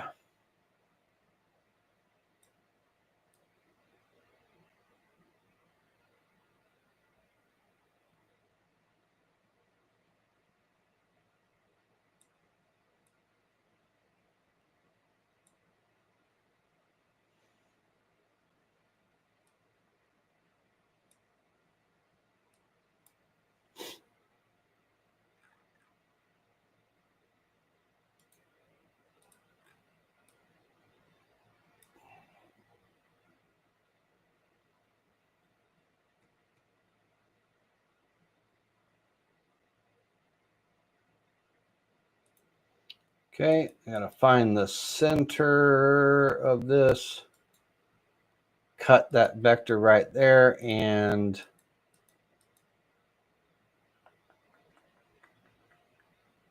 cut it here.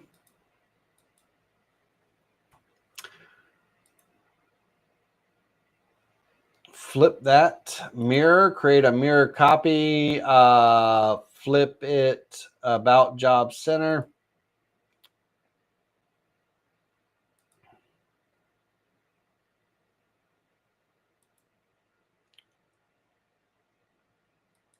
Join with a straight line.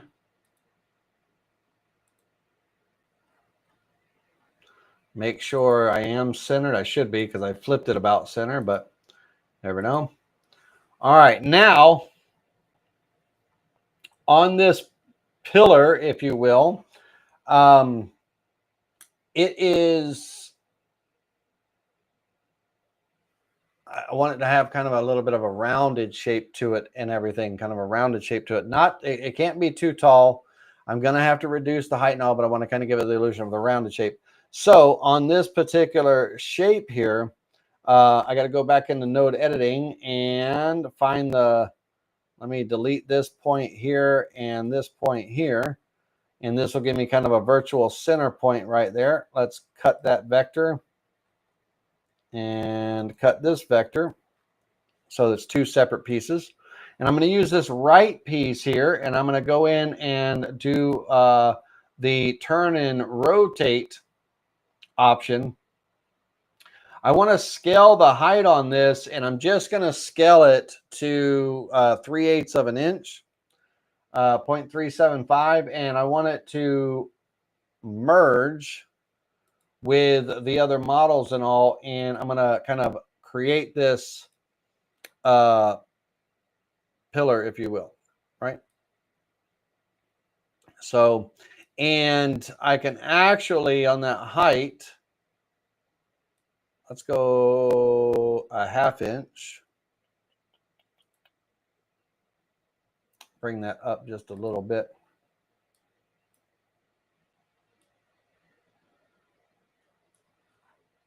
Okay. Now let's turn on the frame.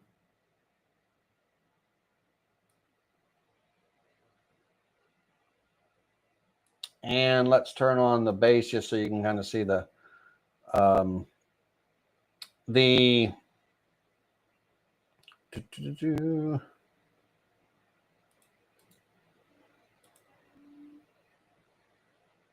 give me just a moment.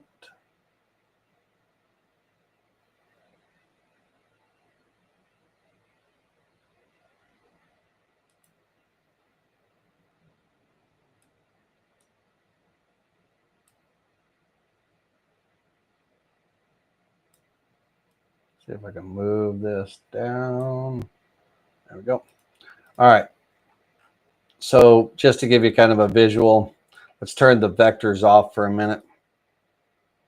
Top view, top view.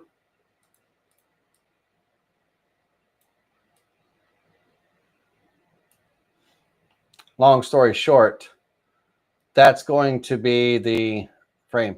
Now, I literally, I'm not trying to fill in anything in the background, no trees, none of this and all that stuff and everything.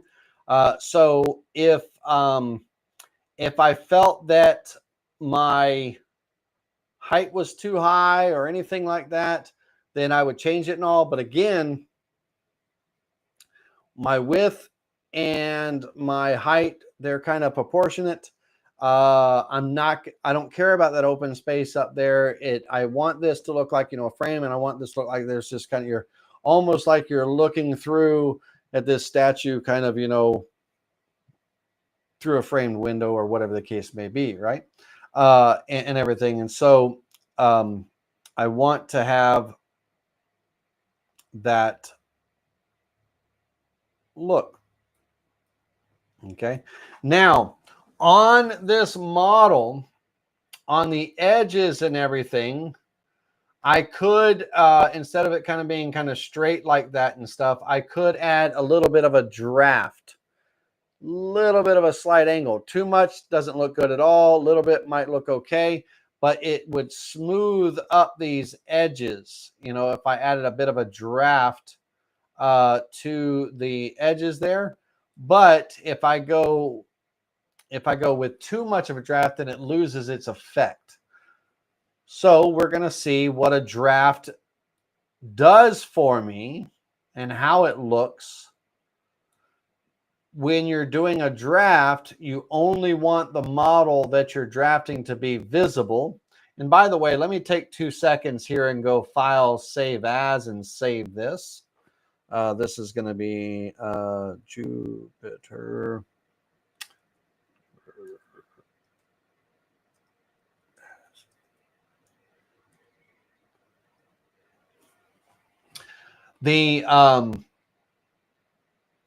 We're going to turn off everything except for our model. And on the model, before I can draft it, it's going to want me to bake the model, right, to make it one. And I don't want to bake. I don't like baking my models. I like to keep my individual models individual and intact, so that if I have to make changes or adjustments, I can. So what I'm going to do is my model of the eagle, which is this here and this. Remember, now the frame isn't part of that. Those two parts here, I'm going to make them the only thing that's visible for the moment. Okay. And then I'm going to use a tool called Create a Component from the Visible Model. So this is going to make a brand new model component of these two items here kind of together, right? So they can get turned off. And here is the copy of that model, right? And everything. And so now I could add a draft to it or work with it. No, and I'm not screwing up my originals that, I'm not screwing up my originals that I, in case I need to go back and make adjustments or changes. So on a draft, what a draft is technically you'll see, a lot of times you'll see drafts in things like concrete or stuff like that, form work and stuff. It basically creates an injection molding and everything. It creates a slight angle to the part so that the part pops out of the mold easier, right? That kind of thing. For us, or for me, it's going to smooth up these edges, these rough edges. And it's going to, my bit doesn't really have to stop, raise up, and go over the edge. It can kind of ramp up and everything. So it'll help reduce the runtime a little bit. So on here, on this copy of the visible model, I'm going to go into here and I'm going to add a draft to that. And I don't want to go too extreme. Again, it's going to draft all the straight edges out. And if I'm too much of an angle, it looks crappy. It doesn't look good. But I will say this. If you're doing any kind of 3D modeling with signs and text, put a draft on your text. It looks so much better. All right. I'm going to go. I'll start off with a 10-degree angle. Let's click apply. And it's the draft is in the wrong place. We need to put the draft in the right level. Notice I had level 2 here. I had level 2 highlighted, not level 1. So let me hit undo on that. And let's make sure level 1 is active. Make sure that model is selected, right? It's visible. It doesn't need to necessarily be selected. But anyway, make sure level 1 is bold. Let's do that one more time. Oops.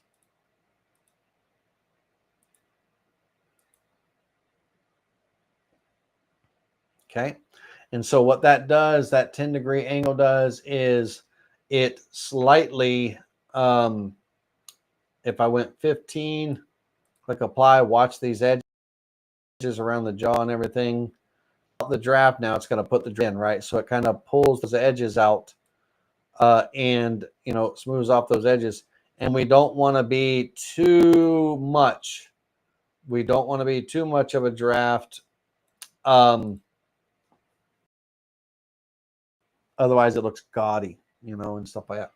So, but it just kind of, it'll give us something to smooth with. It'll clean up those edges and give us a slight little bit of an angle. All right, so 10-degree draft, 11-degree in this case, that's fine. And on the, when it comes to the smoothing and stuff like that, if I wanted to add any smoothing to this, I would preserve the transparency so it doesn't build out any more material. And then we could come in and add, you know, some smoothing if we wanted to smooth. But just remember not to go too much, right? So let's start small.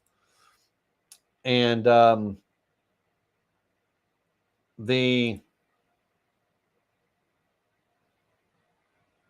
if I went too much, right, give it a second. You see, we lose all that detail and stuff. So we want to make sure that when we're smoothing, that we don't smooth too much to where we lose our detail, but we can smooth a little bit, right, to kind of soften up some of these edges. That's way too much smoothing, right there. So we want to kind of back it down some. Click OK. And all we're doing is kind of smoothing it out just a little bit. Not much, not much. All right, now go back to our component tree. Now you're going to see that we have a copy of our visible model. We have that same model with a draft, and then we have that model smooth, right? We have 3 of the same thing. We don't need them visible, all of them visible and everything. We just need the final result visible, right? We have, so we had the copy, the original copy without the draft. It made a new copy with the draft, and then it made a new copy that had that 13% smoothing applied to it. Right? Okay, so that's the one we're going to have active. We're going to put in our component 2 is that little base right there. So let's might as well give it a name. We'll call it our pedestal. Let's call it a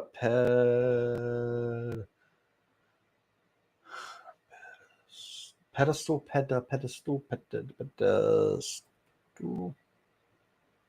I think that's the wrong spelling. Pedestal. Gosh almighty, why am I so dumb? Let me see here.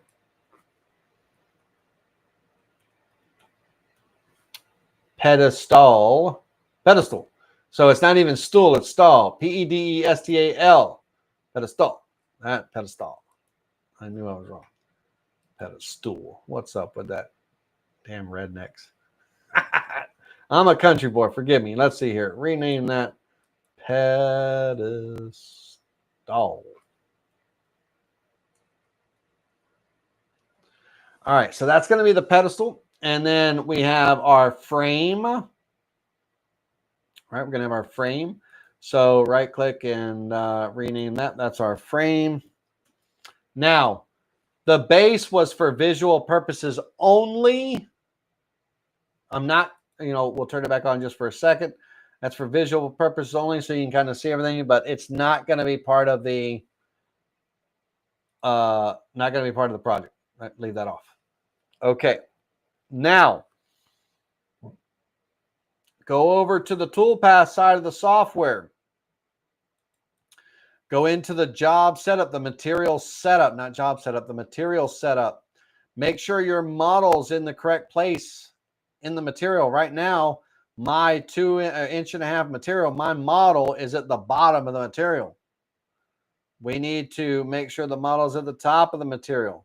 Now, I have some curves and contours in my model and stuff like that, and the top of my board is flat. So I don't want any flat spots in my model, so I'm going to bring that down about 10 or 20 thousandths of an inch on the gap above the model. I'm going to put a little bit of wood there that has to get milled away before the model starts getting shaped. And that's going to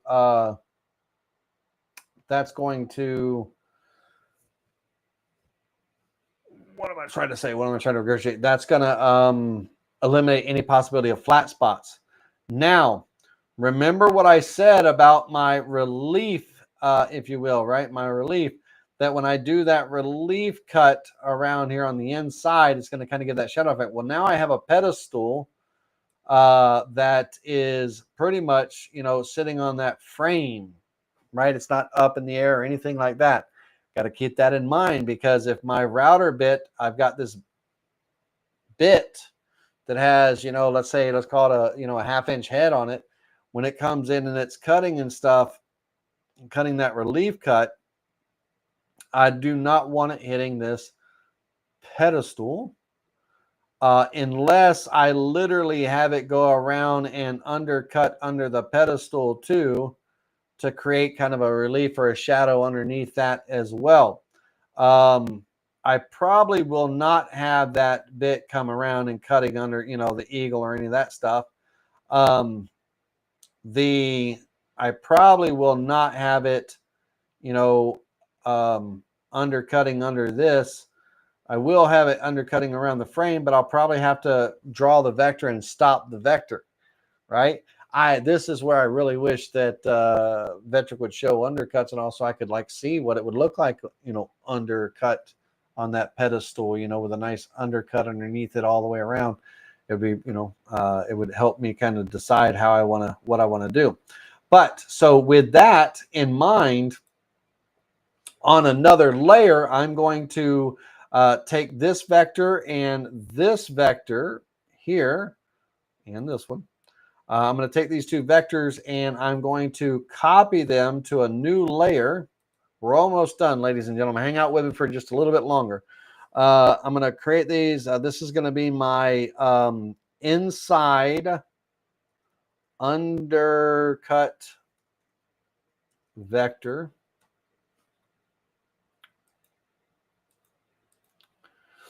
And I'll turn off everything except for that. And what I want to do is on this vector here, I'm going to go into node editing.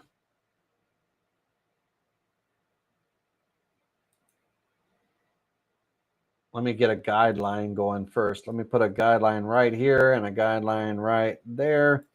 I'm going to right click on this guideline and I'm going to offset by the distance of the diameter of my bit. Now, this doesn't mean that I'm not going to get an undercut up to that base. I know how to use hand tools as well, right? My CNCs can do so much.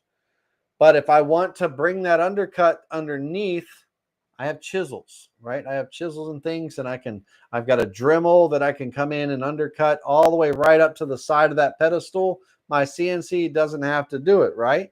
So just because I'm coming up to a certain point and not finishing it off doesn't mean it's not going to be finished off in the end result. There's going to be some handwork that, you know, that one would have to do and stuff like that. And the CNC is not going to do it all. You know what I mean? So all I'm doing here is I'm creating a relative guide. My diameter on the head of the undercut tool that I'm using is 5/8 of an inch diameter, and with a 1/4 inch shank. And so that bit, the center of the, wherever my line starts or stops, that's where the center of the bit is going, right? The center of the bit is traveling that path and everything. And it's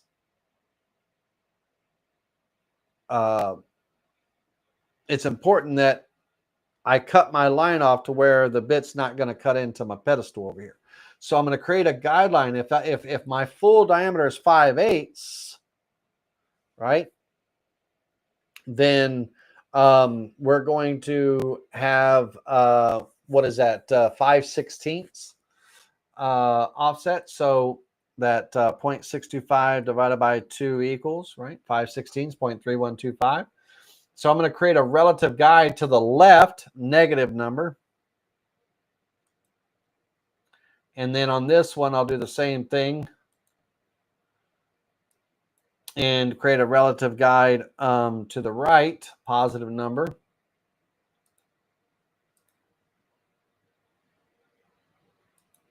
Stand by a second.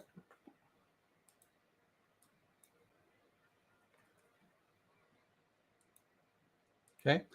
And my line on this particular vector here, when I go into node editing, node editing, under edit objects, that is kind of don't go past that point. Now, that doesn't mean to cut right on that vector, right? Because, you know, that would bring my bit right up to the edge of that pedestal, right? Right up the edge of that pedestal. So I'm going to come just a little bit in front of it, not much, and I'm going to cut the vector there. Same thing over here. I'm pretty good at visualizing and all. I don't need the guidelines to help me, so I'm going to come just a little bit in front, cut the vector. That little bit is going to keep me that little bit from the sides of that pedestal, and that's all I care about. I want the bit to get as, you know, as close as it can without hitting it, kind of thing, right? All right, so now what that leaves is there's an open vector in between here that just gets deleted, right? Delete that. Now, I don't need, you know, this vector and this vector. That was just, the copy was just to give me something of reference to work with. This is the vector that I'm working with here. Now, it's very important. My start point, my green node, which is on the left here, I need to know what side I'm cutting on. I'm cutting on the inside of the line here. So imagine that this is me standing right here where my mouse is looking at that node.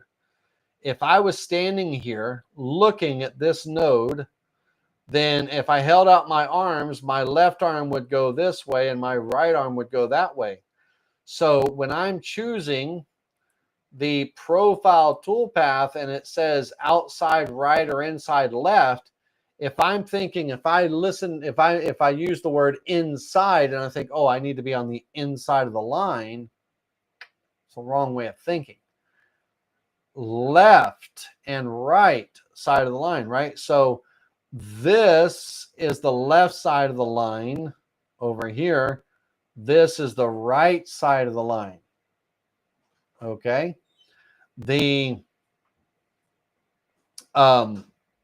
So when I do this toolpath and cut, I want to be on the outside right because my start point is here. If my starting point was over here, and let's say I was looking at it this way, this is the left, this is the right, right? If I held my arms out to my side, left and right, right? I got the node in front of me, that green node right in front of me. It's the left side of the node and the right side of the node. So on this one, I would choose inside left and outside right if this node was my start point, if it was green. So knowing where your start point is, that will tell you which direction, or inside, outside, left, right, that kind of thing on the line, you know, what you're measuring and stuff, right? Or what you're cutting. All right. So that vector is going to be the vector that's used. That's going to be the vector that's used for the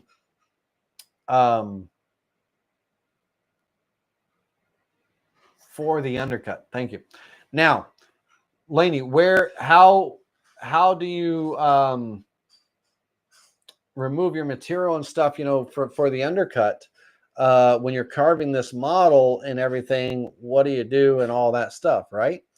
Well, so with this, going back to all the other vectors, turn those on and all. Let's go to the 3D view here for a second.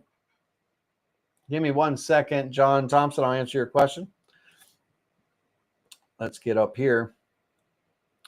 When my model cut, when this inside area gets 3D carved in here, all of this wood right here is going to be milled down to the back side of the eagle, right? And the eagle on that pedestal, that's a 1/2 inch, right? So a 1/2 inch of material. Now it should be a 1/2 inch. It might have changed with all the smoothing and all that stuff. Let's go into our component tree. Let's select our eagle.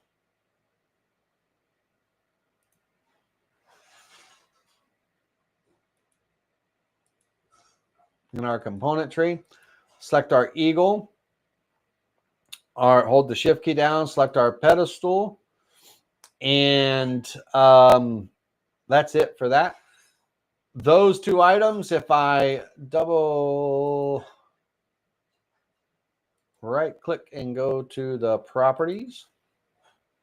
So 0.647, that's the overall height. So from the very tip top peak down to the back side of that model, this flat area that's getting milled away, 0.647 is getting milled away of my wood, right?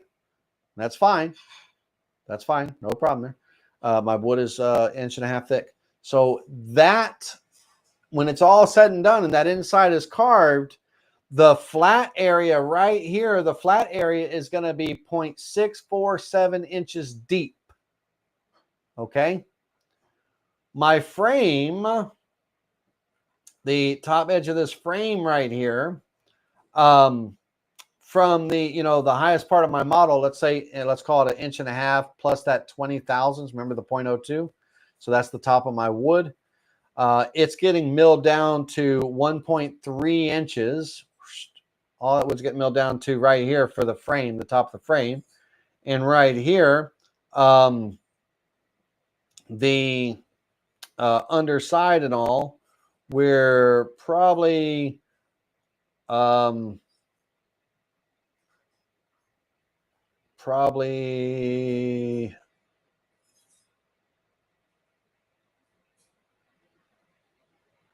yeah, that's 1.3.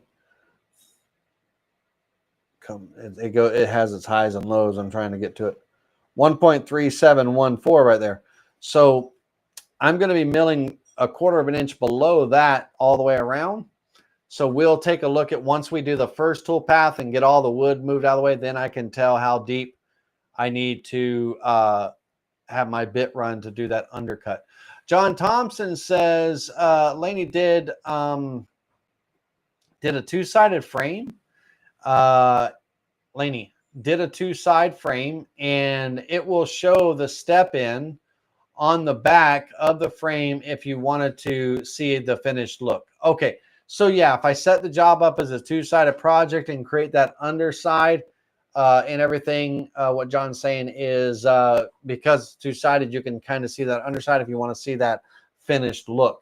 So that vector, if this job was set up as a two-sided job, that one vector that I offset inward right there, I could put that on the other side, build the part up, and then look at this in the 3D view and the two-sided view to see that undercut all the way around if I want to see the finished view. We'll probably do that right at the end, John. Thanks for that tip. I appreciate that. Good call. All right. So let's get some tool paths going and everything here. On the model, I'm going to turn off this undercut vector for a minute because I need this vector right here. And I need this vector.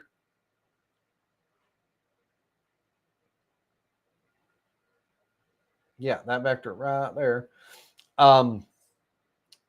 That is going to be my model boundary for this first part. So I'm going to have two kind of 3D cuts and all and everything. I could have it just do the 3D cut all the way through here. And really, that's fine too. So let's go 3D rough cut. On the 3D rough cut, I'll be using a 1/4 inch end mill. I'm going to use the selected vector as the boundary. No boundary offset. I'm going to leave a little bit of material for my finish cut to cut. I'll leave 40,000ths of an inch for the machining allowance. I'm going to do a Z-level raster, and I'm going to be rastering with the grain. In this case, it's along the Y-axis here, so it's going to be a 90-degree raster angle.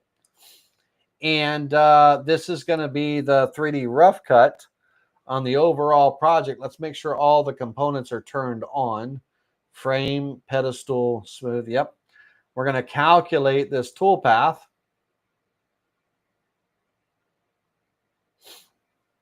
And we're going to preview that visible tool path.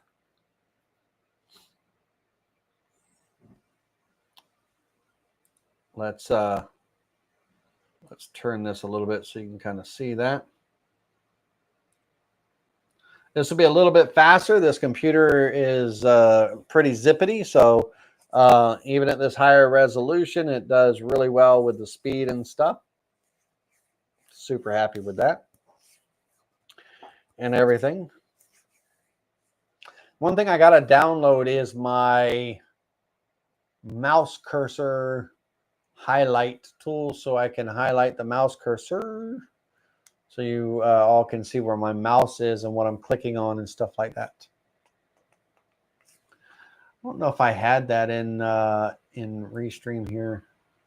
Let me see.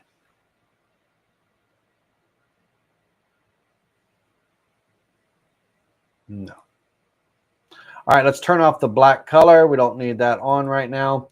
So this is going to be the rough cut here. And that's that flat depth I was talking about right there, right? That flat depth. Now, that's not the finished flat depth. That's the rough cut flat depth. The finished flat depth is going to be even more. So now on the finish cut, the 3D finish cut, we're going to have the same vector selected. Selected vector is the boundary. Now, I'm going to be using a combination of tools for this. The first tool that I'm going to be using is going to be my 1/8 inch tapered ball nose. And then my second tool that I'm going to be using is going to be my, I'm not gonna gradually step down from 1/8 inch to 16 to 32nd. I'm just going to go straight to the 32nd. So that's going to be my second tool. That's going to do all my detail work and everything. And I could gradually step down 1/8 inch tapered ball nose, 16th inch tapered ball nose, 32nd. But I really want to get the detail. There's not a whole, the 16th actually would do fine. I really don't need to go down to the 32nd. But I really want to try to get achieve as much detail as I can on the eagle. So I have two choices at this point, right? I could let my 1/8 and 16th inch bit do all the work and everything, and then I could select the vector around the eagle and have my 32nd come in and just do the detail work on that to get the detail and everything, and it would kind of reduce the runtime. Either or, you know, instead of having my router bit doing all this flat work right here, that could have been a pocket cut. So to reduce my runtime, I could actually put a vector around all of this and have a pocket cut come in and mill all that down and just have my 3D cuts focus on the 3D areas instead of all of this flat stuff getting 3D cut too, because that's just, you know, more time. There's lots of ways to optimize your tool paths and stuff depending on what you're doing. So I want to select that 32nd inch tapered ball nose. And again, my raster angle that I'm going to be cutting a raster, and it's going to be 90 degrees, cutting with the grain.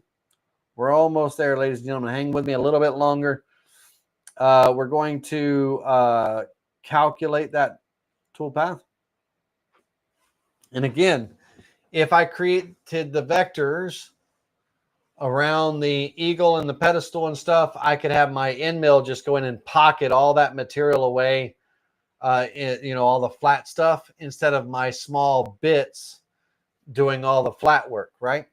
So we'll probably add those vectors in and do that here in just a second. To reduce the runtime. Right now, at this moment in time in the design, I'm not concerned about the runtime. I'm concerned about the class time, right? We're 2 hours and 17 minutes in.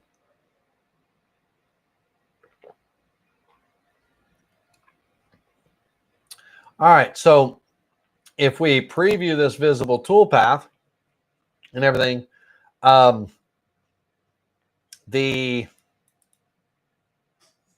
me stop that.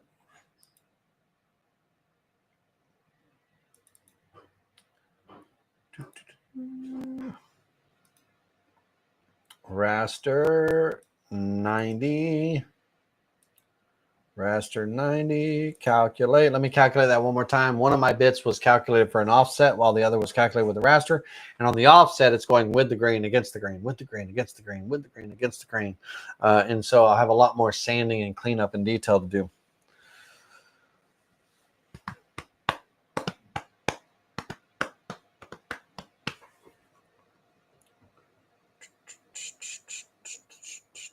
Let that calculate, and then I'll go in and create those vectors.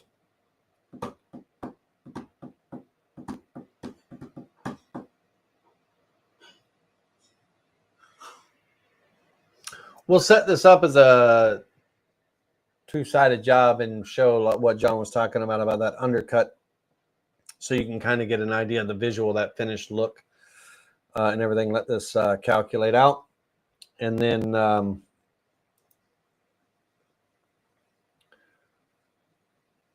let that preview simulation run through real quick.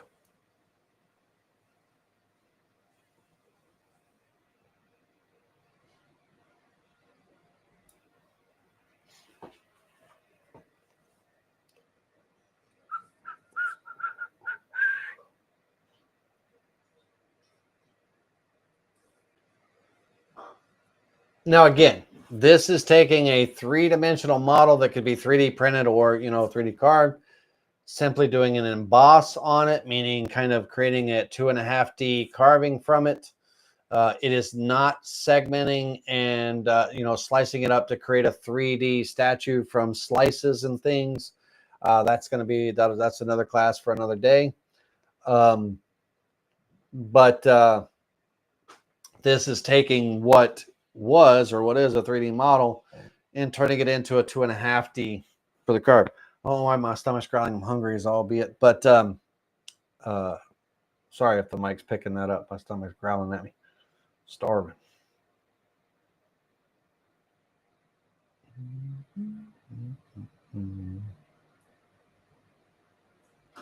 Okay. All right. So now the so again, that's kind of our carving, right? And to get that effect that John was talking about, if we went back into the job setup and set it up as a two-sided job,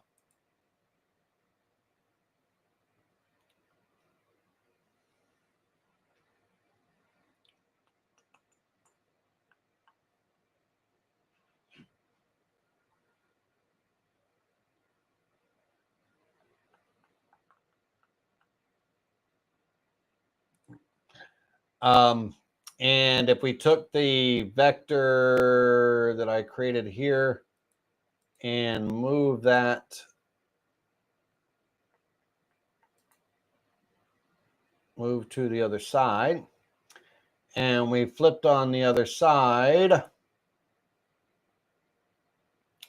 and on that vector we created a flat 3/4 inch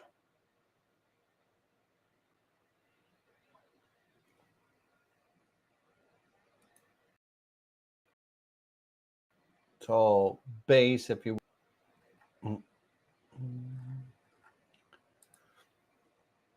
then you can see that undercut, right? So when we flip this over, let's go into the components and deselect that. When you flip this over, you can see that undercut. That's what John was talking about, and it gives you that finished view. Thanks, John, for that.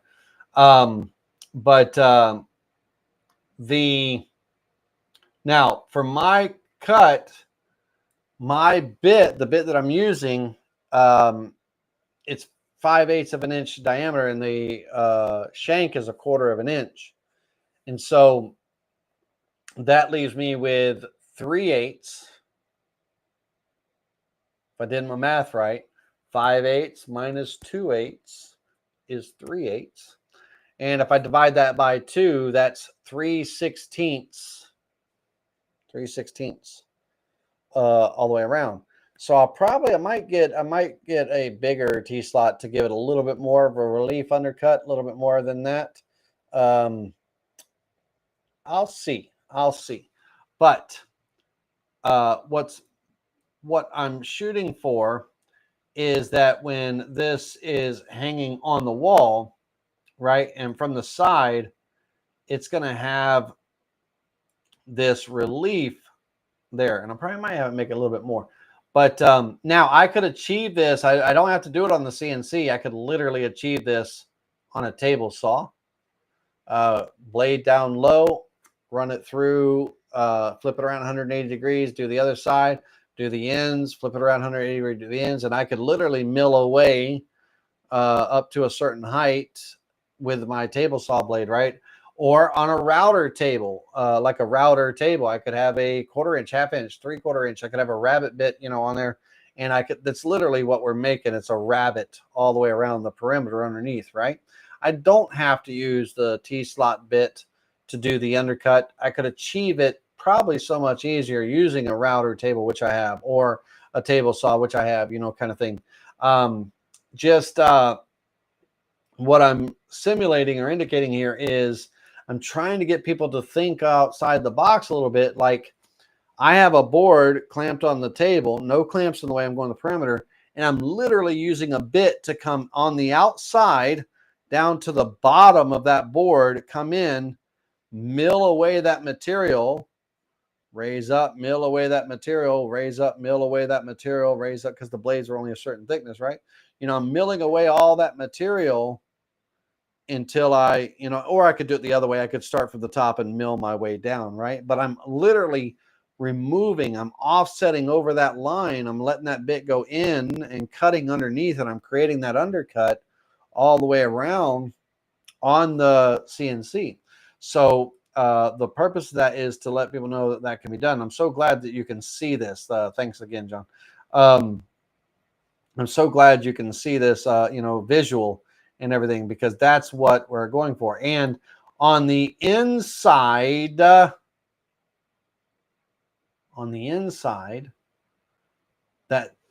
undercut is going to happen on the inside under here. So this looks like, so I have a little bit of a shadow under there, like there's a frame kind of sitting on this, right? So like it's in a frame or what have you.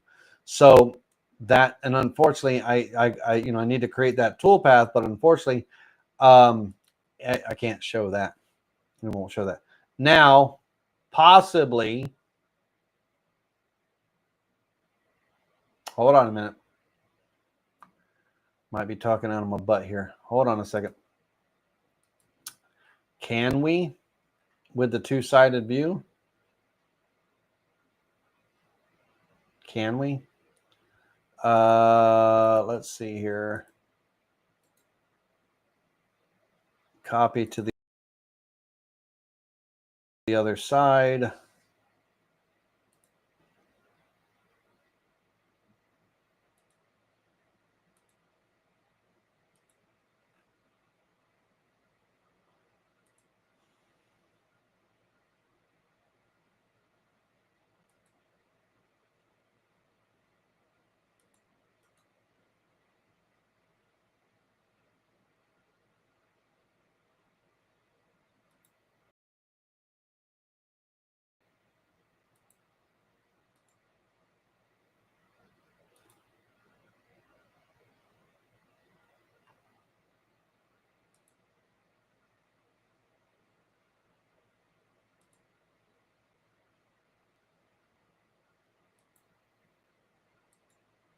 What the hell is that vector at?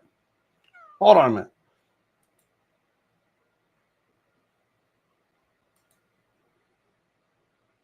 Move to the other side.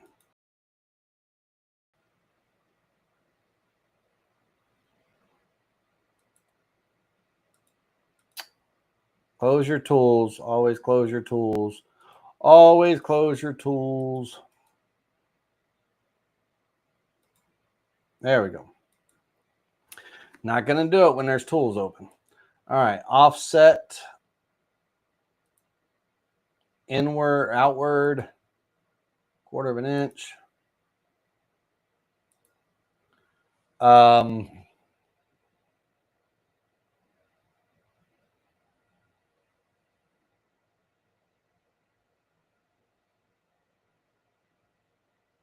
Pocket cut.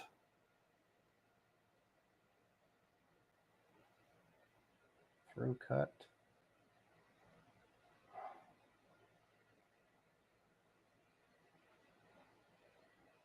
No, wouldn't be able to do that because it'll remove all that material. No,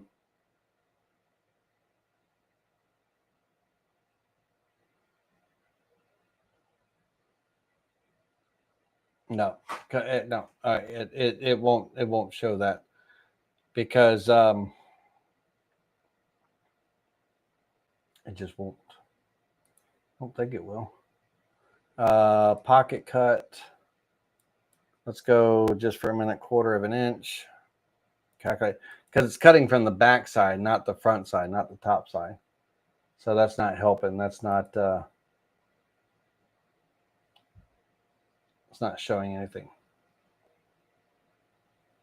Because it's cutting from the bottom, not the inside of the bottom. So no. All right, anyway, good attempt.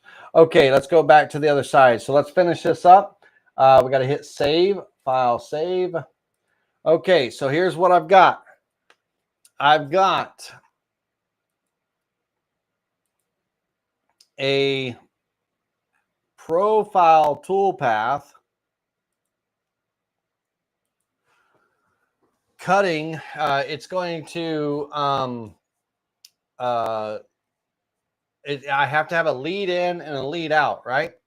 So, because I don't want it, the bit, don't want it to come straight down. It's got to lead into the cut, go around, and come out. So, we're going to be cutting on the outside of the line. We're going to have a step over of 1875. For the tool,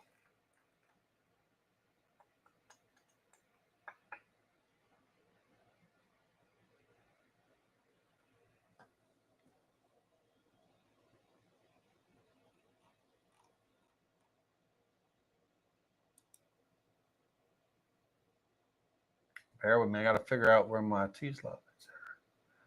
There it is.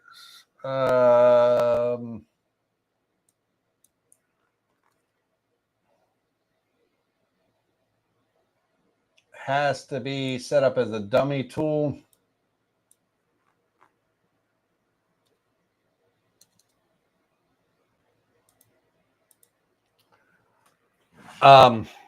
It's going to be set up as a dummy tool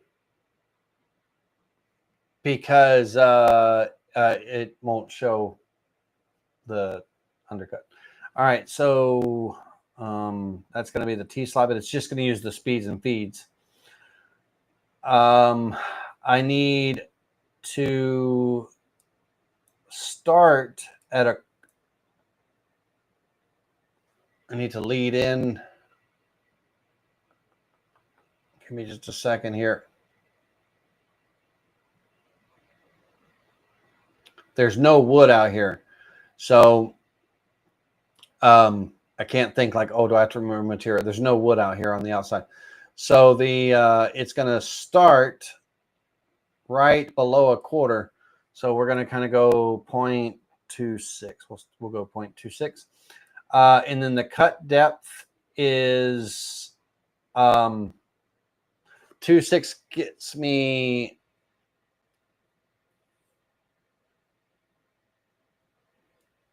the, give me just a second here. That gets me down level to the edge of that 1/4 inch lip. And then now my cut depth is the thickness of my head. And I believe it's 3/16. So let's just go.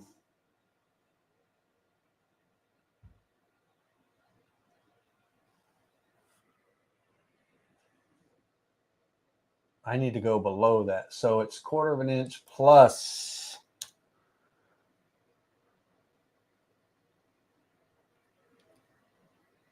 I'm just going to go a little more than 3/16.188. So that way the top of that cutter goes down below the 1/4 inch. The top of the cutter goes down. And then from there, it's literally not going to cut any deeper than that. Well, it is. It's going to cut. It's going to cut. What's my math? 1.5 inches minus 0.488. So 1.5 minus 0.448 equals. That's my cut depth from there. Okay. So we calculate that with our step over, and we need a lead. We need to lead in. So I want to lead in. I'm going to lead into the cut, and on the radius and everything, I need, the radius of my bit, like I said, is 5/8. In this case, I need to be, that's full diameter, 3/16 for the radius of it. So let's just go with a,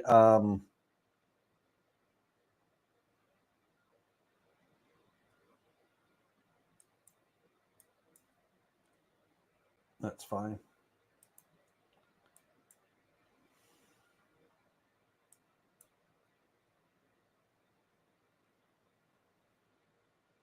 And then do a lead out. And we'll do a lead out 1/8 inch away. All right, so when I calculate this, what I should see on the tool path is this is going to, let me flip it over to the top. Here we go. So it's going to start down here. Now remember, all this wood is milled away for the frame and everything, right? My board is 1.5 inches thick, but the wood is getting milled away, and then there's that 1/4 inch slip and everything. So the bottom of the bit is coming here, then 3/16 inch up. That's where the top is. And I'll verify the numbers and everything before I actually run the tool path. I'll make sure I'll run the Z down, make sure where it's going to be, look at my numbers, and, make sure everything is good, because I'm zeroing off the waste board, right? So I'll be able to see exactly, make sure that all my numbers are right and all. But this is where the bottom of the bit is. So it's going to come down, and it's going to lead in. It's going to go around, and it's going to lead out, and it's going to come down, lead in, around, and then down, lead in, around. It's going to cut down to that. So those 3 cuts. This will be the bottom of my bit here for my final cut. So all this material, 3/16 inch up from there, that'll all be undercut, right? And damned if I wish I, you're not going to get to see it, right? Because, it mills away that way. But in the visual of it all, when we close this and we turn on the model on the other side, I know, babe, we're going to go eat in just a minute. We're all starving. When that model's on the other side, that's what the result is going to be, right? Is that undercut from underneath all the way around. Now, on the inside, so that's going to be, let's flip back over there. So that profile cut, that's going to be the first tool path, or it could be in the middle. It doesn't matter. It doesn't have to be the first, right? So we can do all the 3D rough and 3D finish and all. But at some point in time, that's going to get done. But after the 3D finishes are finished and everything, then that cut is going to come in here. Now, if I put the mouse right down here, the depth, this surface right here is 0.7715. Okay, so that's how deep that is. Now, my bit is 3/16 of an inch thick, right? I want to make sure that I have at least a quarter or so of meat than the top of the cutter down, right? So if I want the cutter to come down to this surface and mill around the surface, and I'm not worried about tool marks or anything, it should be a perfect cut if my CNC is calibrated correctly. This is my cut depth, 0.77, right? So the cut depth needs to end at 0.77, and it's going to just come in and cut one pass around using that vector that we created earlier, this vector right here. So, gosh, I wish I could simulate that, but it's going to be a profile cut. Remember now, my cut depth is going to be 0.7715. That's that level right there. So it's just going to cut right to that level. It's going to start at, I don't need it to start at 0 and cut its way down. It's going to start at 0.7715. And from there, it's not going any further. It's just one pass. It's going to go right down. And again, it's going to need a lead in and a lead out, right? So we're cutting on the outside of the line because the start point is over here. That node, remember, we talked about outside and inside. And I think this is actually going to be on the outside of the line. My allowance offset is going to be negative 0.1875. And the lead, add lead in and do a lead out, I'll keep it the same as that other. So we'll calculate this, and what we should see follows right with the world.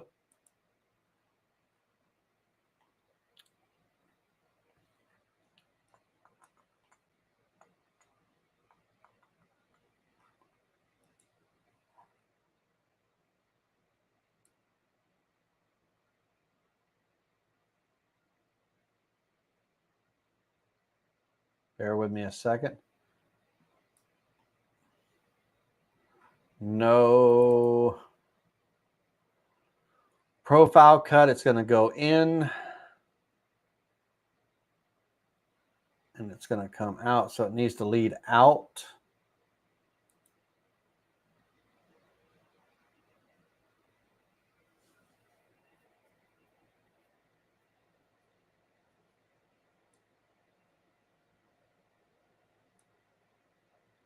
Bear with me a second. I'm not seeing my lead in and lead out.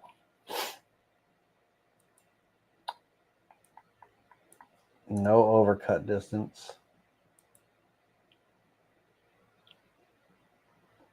It is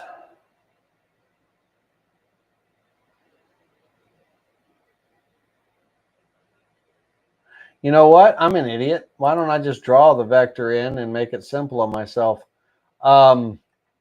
Here, give me just a second. I'll create my own lead in and lead out. So I can use a straight line and just come up here, 0.15, 0.16, 625.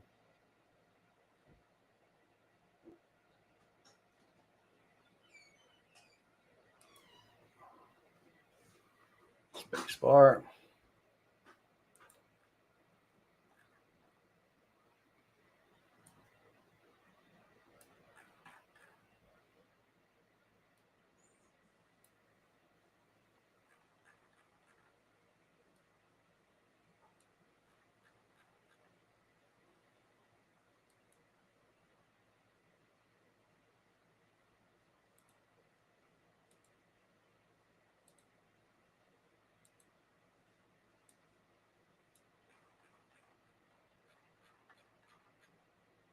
Select that. Let me turn off these. Select that, that, and that. Join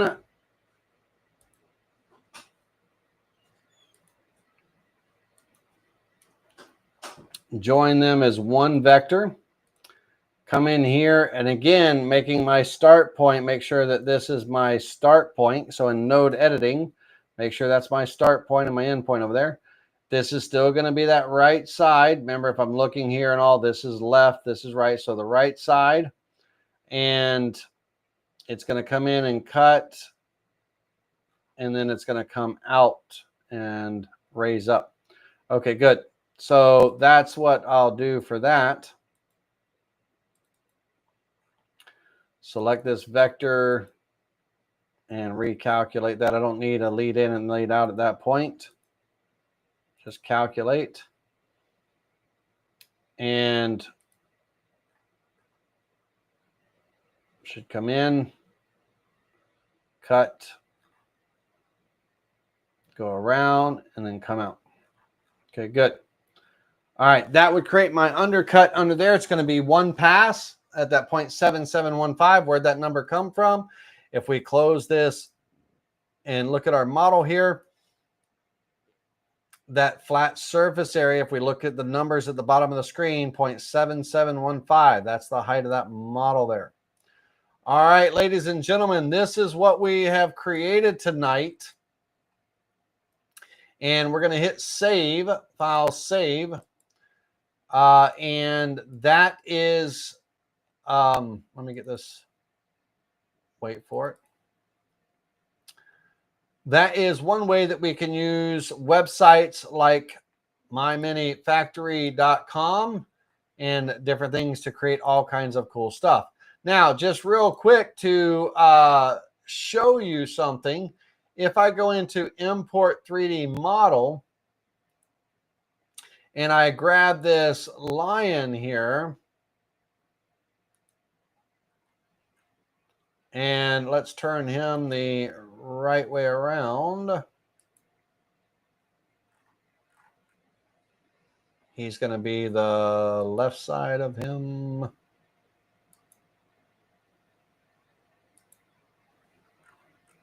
Oh, right side of him.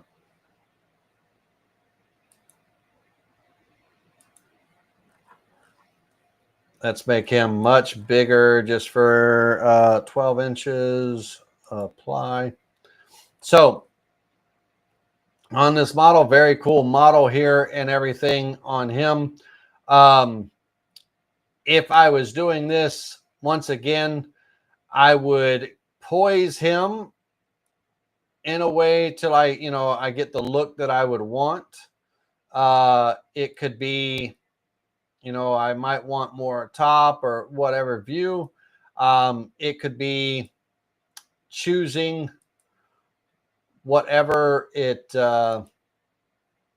might be. And then when it imports, it's going to import that emboss, and we would do it the same way. We would create a duplicate of it, flatten one down with the emboss tool, flatten one down with the Z height tool. They would stack on top of each other to create that texture, and it's rinse and repeat, the same steps for anything like that. And that is how we can get some pretty cool creative projects going, for wall art, different kind of art pieces and stuff like that. And then, we'll probably end up using one of these models for slicing or segmenting in a class, so you can see how that works, since that was brought up tonight and stuff. And, we can go through that and see how that lays out and all the tool paths and stuff. But hopefully, tonight's class showed you something. So one of the things is we imported a model. We used the emboss tool and the Z height, change Z height tool for the eagle. We used the single rail sweep tool for the profile of the frame. We drew our own profile vector, which looked weird, right? Looks weird when you draw it out and everything. It looks kind of funky and stuff. But when you look at the resulting frame, right? That's what gives it that levels and stuff. So it looks weird, but that's what, playing football, playing soccer. But that's that model that we created, right? So that profile there, that was that cross section that we created here and everything, all those highs and lows and stuff. And so when we are in that, bear with me just a second.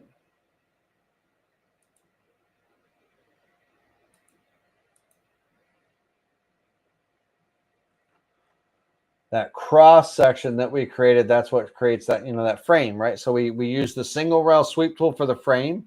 We drew out some vectors here at the bottom, and we used the right half vector, the right half of that vector, and we used the create shape by the spinning and turning tool to create that kind of pedestal. And now it would have domed all the way around at a higher height had I not set the depth to flatten it out, right? So we set the height to 1/2 inch when it flattened it out to create that shape. And that's how we created that pedestal, to make it kind of look like that statue was sitting on that pedestal there. So it just didn't look like it was just floating. I didn't want the eagle down sitting on the frame, and I didn't want just him floating in the middle, right? So creating that pedestal gave us, that foundation or whatever, it gave us that look and stuff. And then from there, we are, that's it. We're creating the tool paths. We did the draft tool. We used the draft tool to add a little bit of a little draft to the eagle. We used the smooth tool to kind of smooth them out just a little bit. And so quite a few tools that were used in the creation of this. And then, of course, doing something that's not normally done all the time is kind of creating those undercuts using a T-slot bit to kind of create that shadow and stuff. And as far as runtime, we didn't take a minute to optimize those tool paths and stuff by letting the Pocket Cut do all the flat vectors and everything. So right now the finish cuts are doing everything, all the flat area too. So the runtime is probably a little out of whack. Let's go ahead and take a look at that. Yeah, about 22 hours, right? So, and now that's based on my smaller machine. Let's see here. I'd have to change the tools and stuff on there, but we're probably in the 16-hour range, and 16 to 20-hour range probably sound about right. But I would go in, and how we would create those vectors is you select the model. So this model here and this model here, and you create the vector boundary. And on the vector boundary, this one here and here, all the way around, it creates that boundary. And then this vector and that vector would be combined together. We would trim away this bottom line here, but that would create a vector so that all of this stuff on the inside is, you know, we could do a pocket cut on it. And the pocket cut would just be cutting down to 0.7715, right? That would be the depth of the pocket. How do we know the depth of the pocket? How do we know that it's 0.7715? Well, based on the eagle and based on the thickness of our material, if I were to turn off the frame, let's say, and look at the position of the model and everything in here, you can see the model Z plane is 0.7715, right? So that's the model Z plane. Now, when I turn the frame on and we put our 20 thousandths of an inch, nothing changes. Our model Z plane, the deepest part of where this model is cutting, which is in here, is still 0.7715, right? So that's that. All right, everybody. It's been a late night, long night, and almost 11 o'clock at night. The ending result should be pretty cool. I will. I haven't decided what type of wood I want to carve that out of yet, but I'll be sure to post pictures when it does carve, and so that you all can see it and stuff. All right, let's see here. Let's make sure.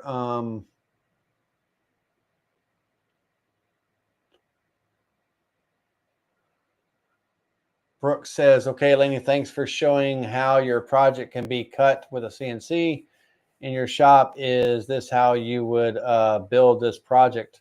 In my shop, I would, I'm going to use a T-slot to do the undercuts and everything on the inside. On the outside, might as well, while I've already got the board on the CNC machine, but I would also, I mean, I could very well use my table saw or my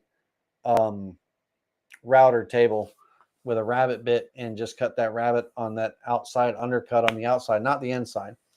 But that's it. That's us in a nutshell. All right, everybody. Well, you all have a wonderful evening. You're welcome, Kurt. Thank you. Thanks, everybody, for watching. We really appreciate it. I appreciate it. And